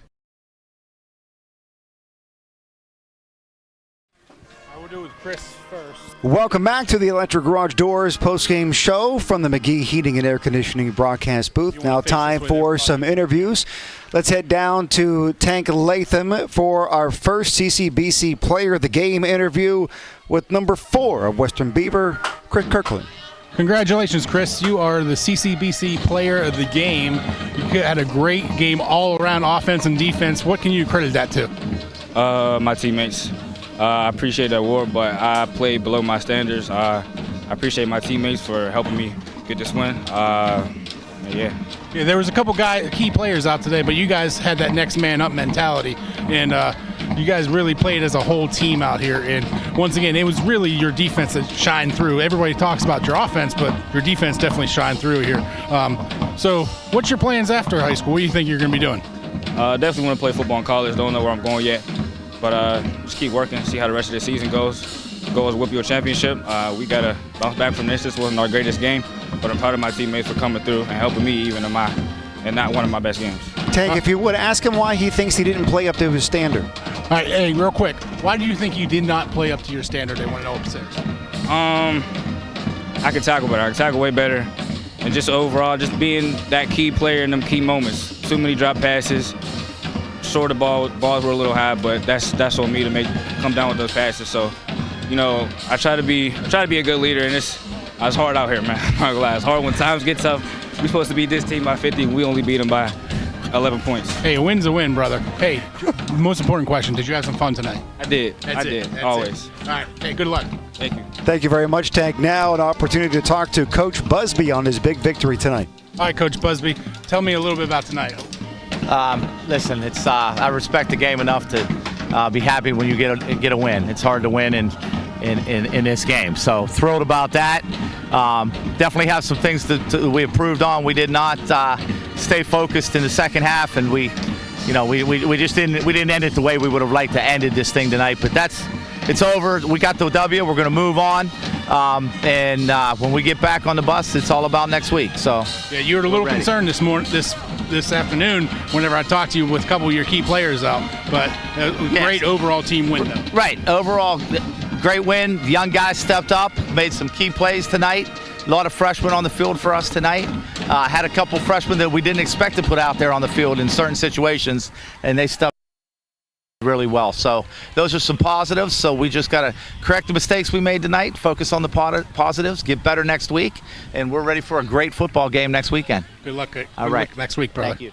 All right, Tank, we'll give you a moment to be able to get Robbie Janis, CCBC Player of the Game for Riverside. Tank, go ahead. Take it away. All right. I'm here with Robbie Janis here. With congratulations, you are the CCBC Player of the Game for Riverside.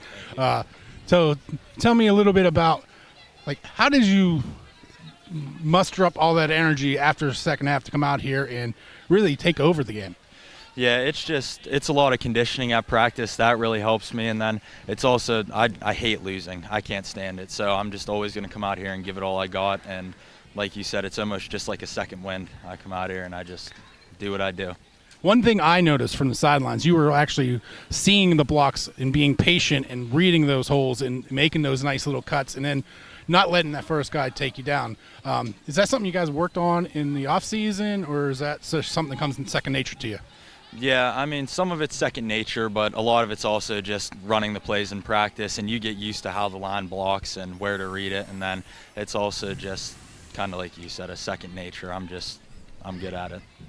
All right, so you had a little injury there towards the end of the game. You feeling all right now? Yeah, I'll be good. I'm going to ice up and rehab, but yeah, I'll be good. It's not serious. Ask him about his offensive line and what makes them special. So they're asking, what makes your offensive line special that makes it a little bit easier to run behind? This year we definitely have a lot more size, and in practice the young guys, they get them really good work, so they're constantly working, getting better, and they're also young, so they still got a lot of room to improve. So they're just going to keep getting better as we go. All right, thanks a lot. Hey, keep on fighting the good fight, bud. Thank you. Thank you very much. All right, I got Coach Maggs here. All right, go ahead. No, go ahead. I just want to commend him on what he did in that at halftime to be able to shut down Western Beaver and keep his team in this. All right, so upstairs they're saying they want to commend you on how well you came out in the second half with those adjustments. And once again, I did not see any give up on your team, and that's accreditation to you guys. Thank you. No, my team ain't going to give up. They know they were every week's going to be a dogfight, and they were in another one tonight. And I know they'll come out and fight for me. They'll play all 4 quarters and give me everything they got. They're a special group of kids, and I've been with my seniors for 4 years now, and I know what I have there, and I know they're going to play their hearts out for me every down. Yeah, I know you're a first-year coach here at Riverside, but I mean, 6 turnovers, it's tough to turn that around. And I'm sure you're going to have a fun time watching this film and going over it and saying, we're shooting ourselves in the foot, guys. Right. I mean, that was the story of our first 2 games. We had 8 turnovers in 2 games. Can't win a game if I'm turning the ball over. We have to go back, reassess, work with my quarterback, and hopefully I'll get good news this weekend. My freshman quarterback will be ready to go, and we'll be able to get him back into the fold and get Aiden back out the receiver where he really helps us out at.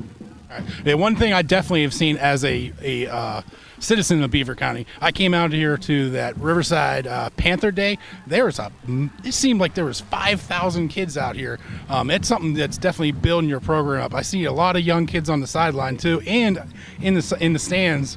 How do you get that excitement at the school year? Well, like I said, the fans are great out here, and as far as the young kids go that are playing in there, I've been trying to be involved with the Little Panther organization, my middle school team. I want them, and I try to bring my guys around them so they get excited about the older guys because they look up to them, and I try to get down to their practices as much as I can and get them excited about working through the programs and getting up to me eventually here. So I think that helps a lot by getting those kids excited.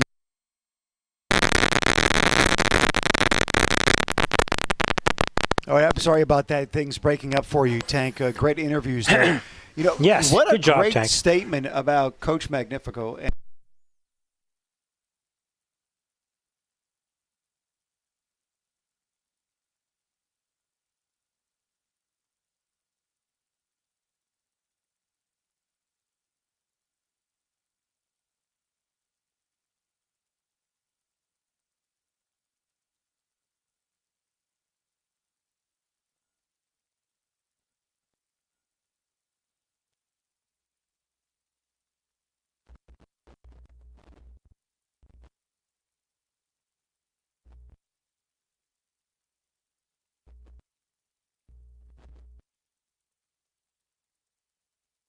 Can you afford to put off repairs or replacement of your roof? This is Diane Ireland of Ireland Contracting. With interest rates going up, take advantage of our 12-month same as cash or financing up to 10 years.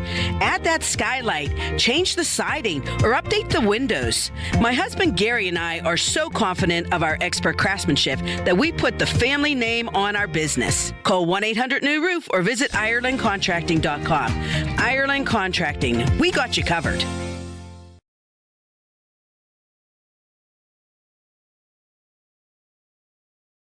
Getting into the lineup and making the team is easy at Freedom United Federal Credit Union.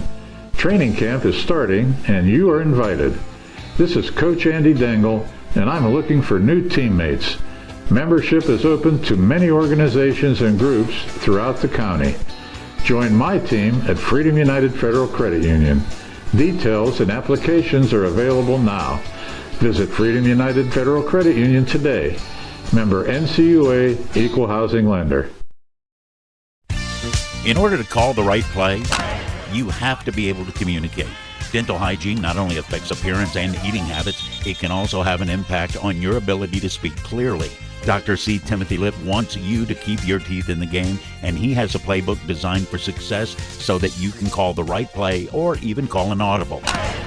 Get suited up for a win, or at least a winning smile, by joining Dr. C. Timothy Lip's team in Beaver Falls or Robinson Township. Visit lipdentistry.com.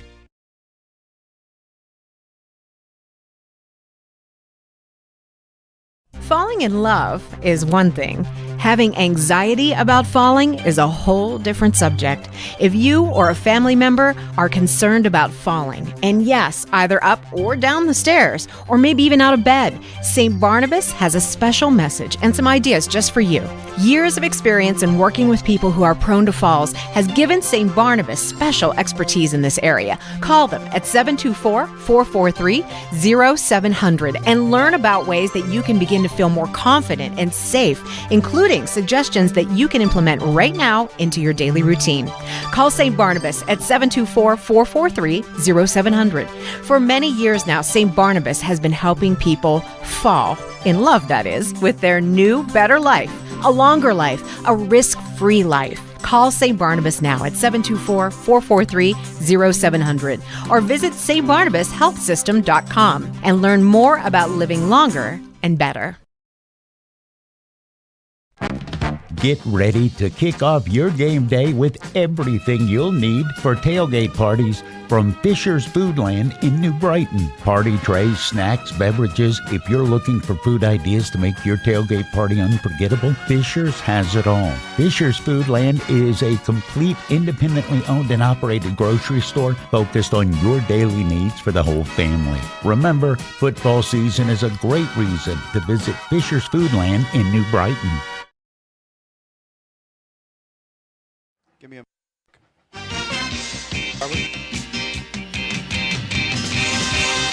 Back 21-10. West Riverside, just an absolutely no-quit team tonight. I agree with you 100%. Riverside didn't quit. They played a better second half and, got out, played in the first half. But if it's not for mistakes, this could be Riverside's game. I like their ground and pound system. Just too many turnovers and too many mistakes. Give us a recap on how we got to the score 21-10. So game started out, Riverside tried a squib kick, and it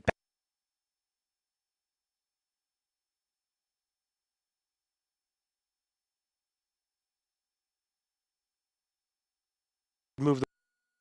Second quarter, Riverside throws an interception first of the game, and Western Beaver with a short field. Wyatt Sparbini scores a 1-yard touchdown run. It was 14-0. And then after a punt, a drop snap on the punt, Riverside marches down again, short field, a 1-yard touchdown by Braden Mayo. So bad squib kick, interception, snap on the punt gave Western Beaver 3 great field positions. They're up 21-0. Second half, things changed. 3 more interceptions by Riverside, but it really never cost them. Western Beaver had the ball and had a safety because Javon Peel threw the ball from the end zone out of bounds, and it was a safety. And eventually, Riverside scored in the fourth quarter because Western Beaver just punted and really never did much with the ball.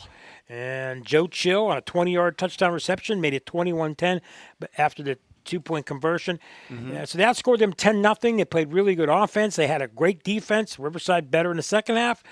Western better in the first half. But those 4 interceptions and that big mistake on that kickoff really, and the drop snap, you make 6 mistakes like that in a tough game, especially when you only have the ball, let's say 5, 10 times. We have 10 possessions. You make 6 mistakes like that, you're not going to win a game.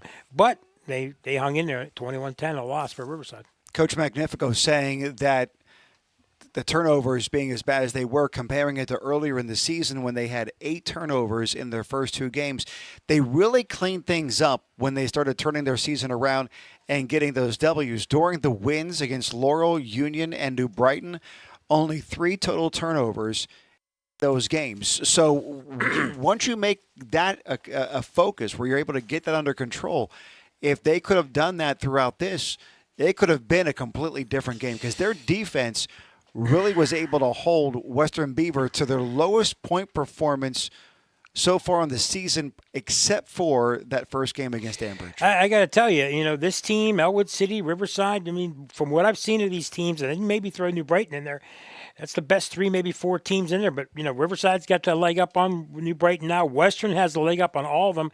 And this really sets up Western Beaver at home against Elwood City next week on Saturday. 2 teams that, if Elwood wins tonight, will be undefeated in the section and likely, even though we got more to go, depending on the schedule, because after that, then Western has Mohawk, New Brighton, Freedom. Western wins that game, they win the section. So that's next week already the biggest game in the section.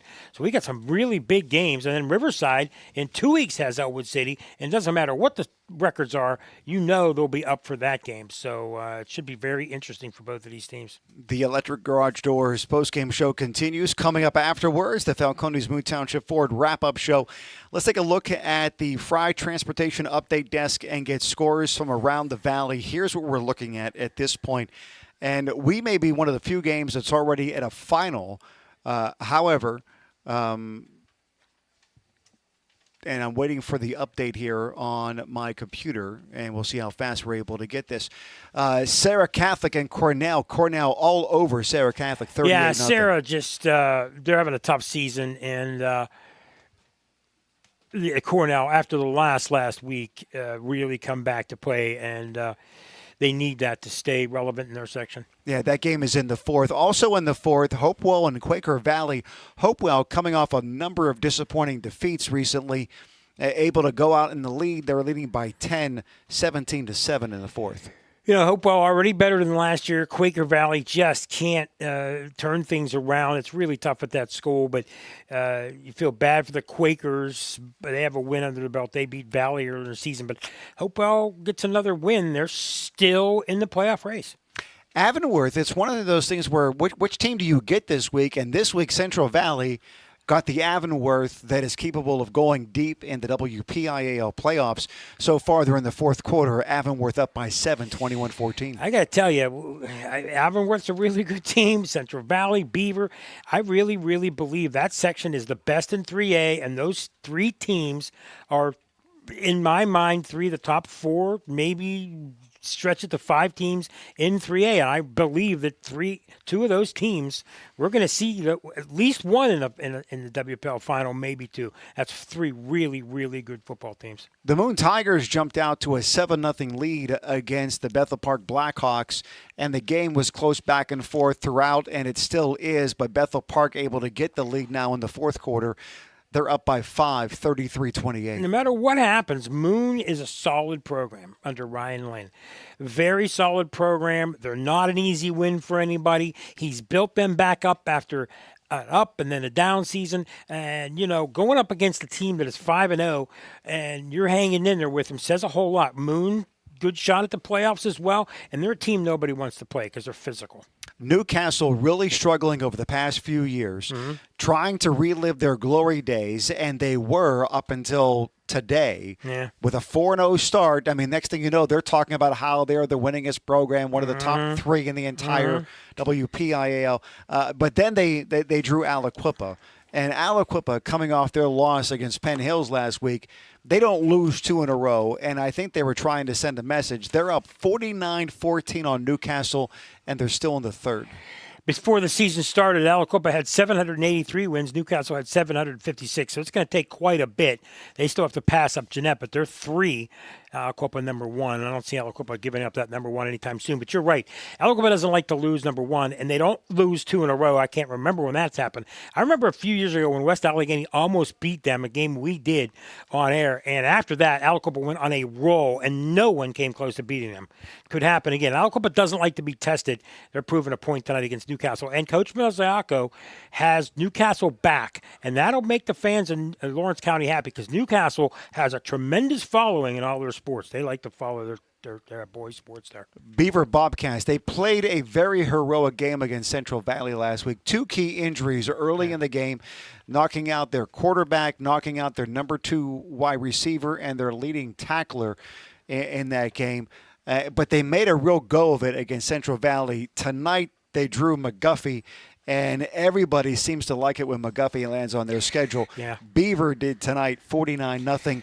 And they're only in the third quarter of the Mercy that game's Rule. Probably close to being a final. Beaver, very talented team. McGuffey, a team on the rebuild. And without Mr. Mayo, and we don't know if I think it was Travis Clear is back at quarterback, but they got Amari Jackson. And Amari Jackson might be the best player in 3A. He may be one of the top 5 to 10 players in the WPL. I mean, he is special.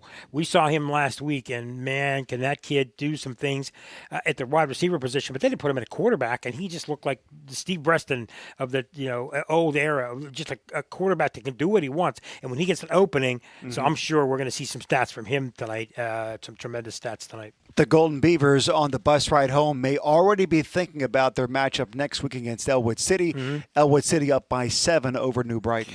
I'll tell you what, and New Brighton hanging in there. They're a tough physical team. A lot of those kids that are playing now, stuck with the programs, freshmen and sophomores. Now they're juniors, they're seniors. Under Tony Calatori, who was Western Beavers offensive coordinator now, he didn't have success there, but they hung in there against some teams, and now these kids are better. I got a new coach. They still got some talent. It might not be the top team in the section, but they're not a pushover anymore. Montour and Blackhawk, big matchup in the 4A, and Montour on top of Blackhawk at this point, 21-8. Yeah, Montour looks like they're one of the top teams in 4A. It's going to be very interesting to see what happens when they play Aliquippa.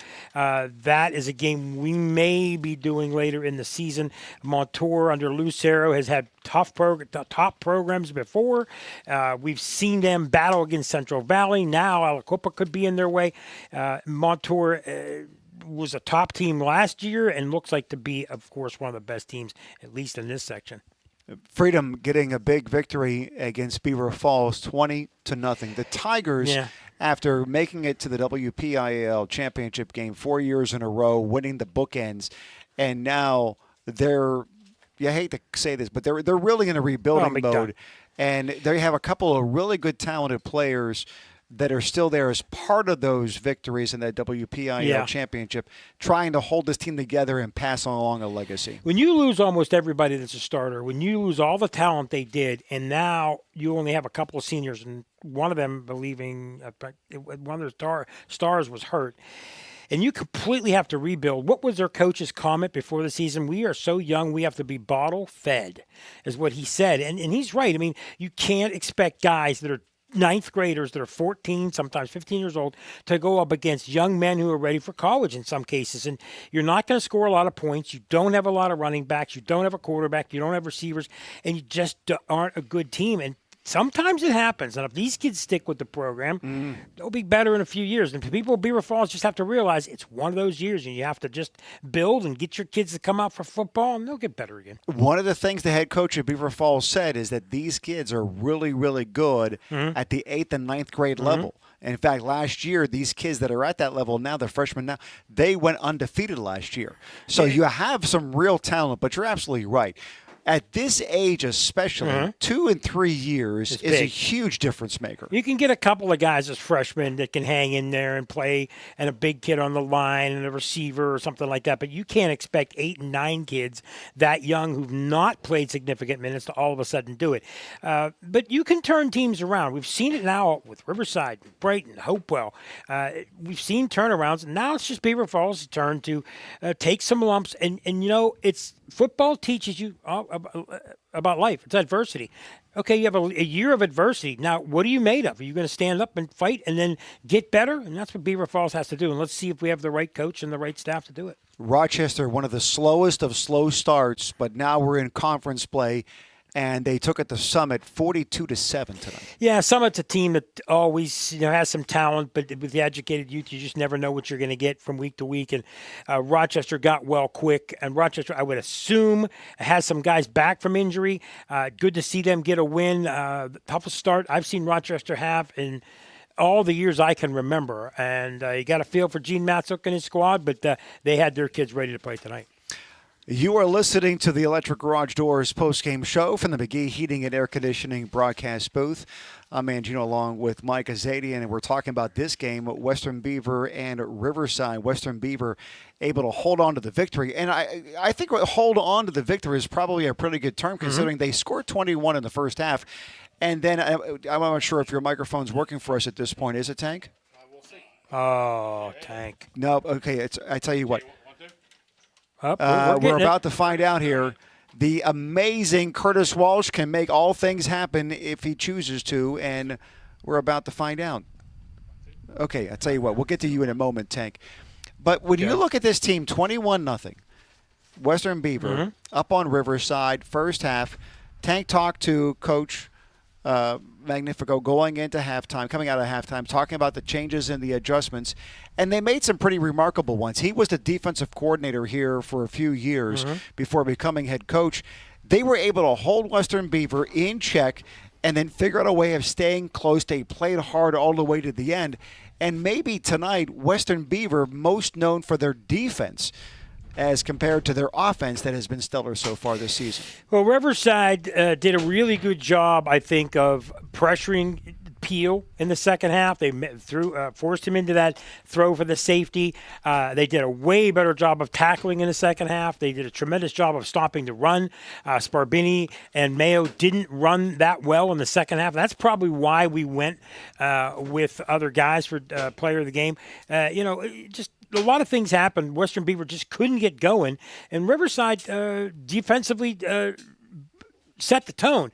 But their offense did better, but they couldn't capitalize because they made mistakes, threw the ball away. If they don't throw those interceptions and they get a touchdown in the third quarter, they make this game close, and they're fighting at the end to try to get back into it, but mistakes really cost them today. All right. And take the mistakes away. We'll get to Tank in a minute. This game's pretty even if you take all the mistakes away. Let's take a little bit of a pause. We'll come back with final thoughts on this game. Looking forward to next week, matchups around the Valley that are worth paying attention to.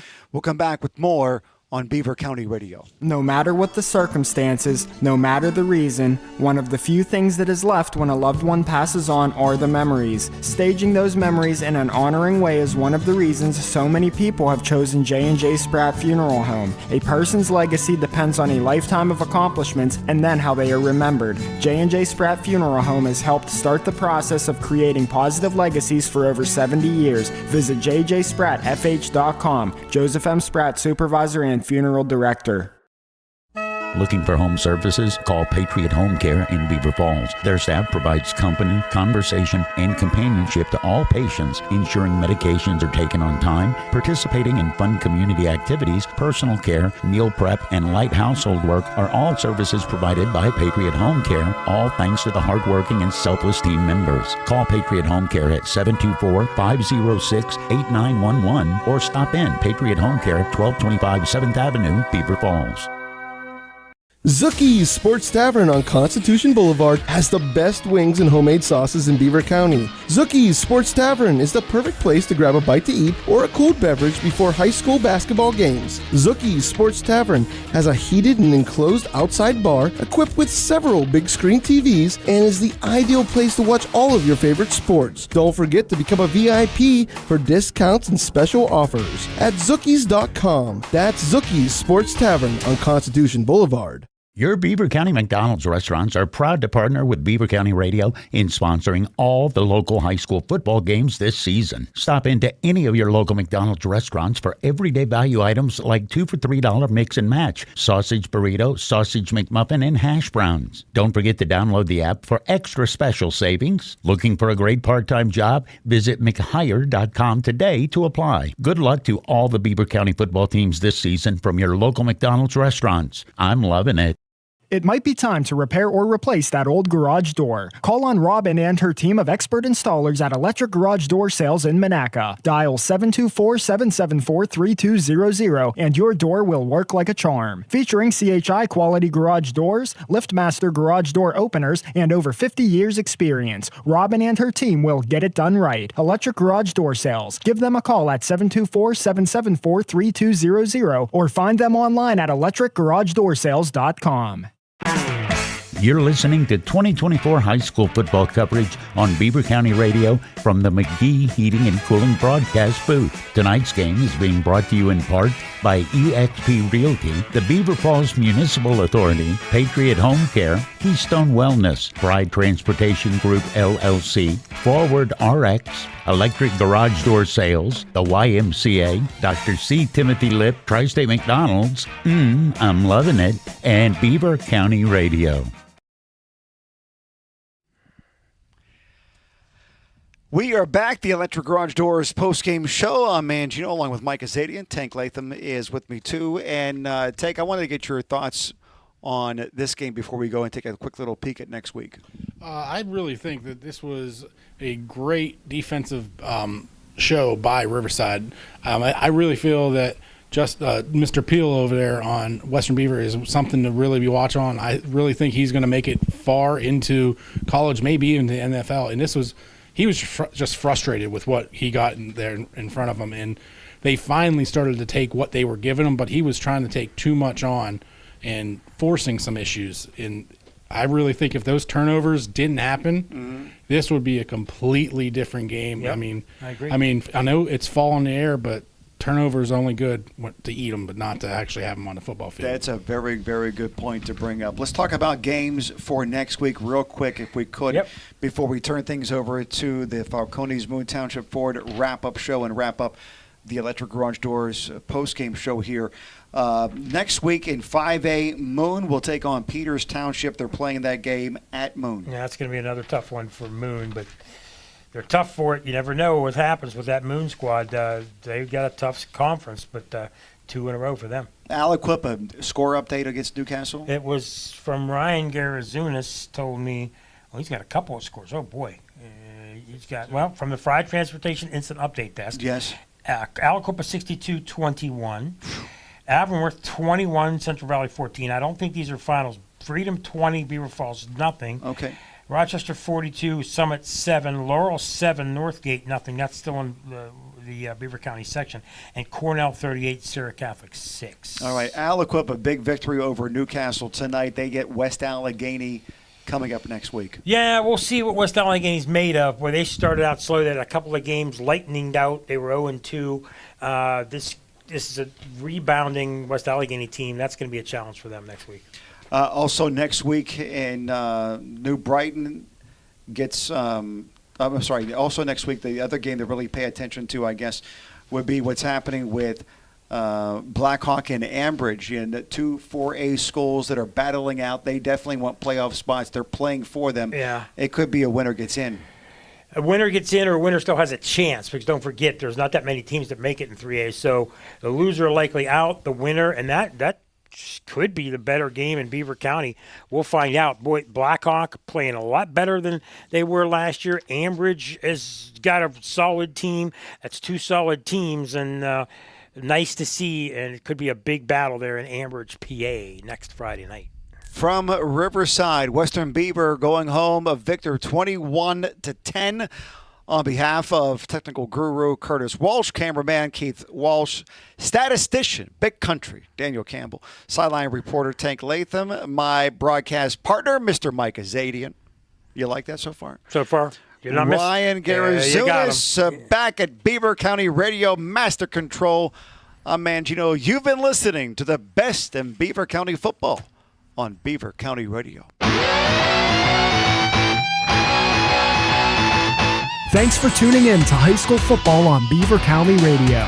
Tonight's game was brought to you by eXp Realty, the Beaver Falls Municipal Authority, Patriot Home Care, Keystone Wellness Programs, Fried Transportation, Forward RX, Electric Garage Door Sales, the YMCA, Dr. C. Timothy Lip, McDonald's, Moon Auto, Freedom United Federal Credit Union, CCBC, Friendly Federal Credit Union, Fisher's New Brighton Foodland, Al's Pizza, Tri-State Sporting Arms, Drug-Free Aliquippa, McGee Heating and Air Conditioning, LGKG, St. Barnabas, Gnu's Body Works, the J&J Spratt Funeral Home, Hallowed Grounds, J. Young Refuse, Zuki Sports Tavern, the Rochester Hotel, Henderson Insurance, D&G Rentals, S.E. Snyder Insurance, and Beaver County Radio, 99.3 FM and AM 1230 WBVP.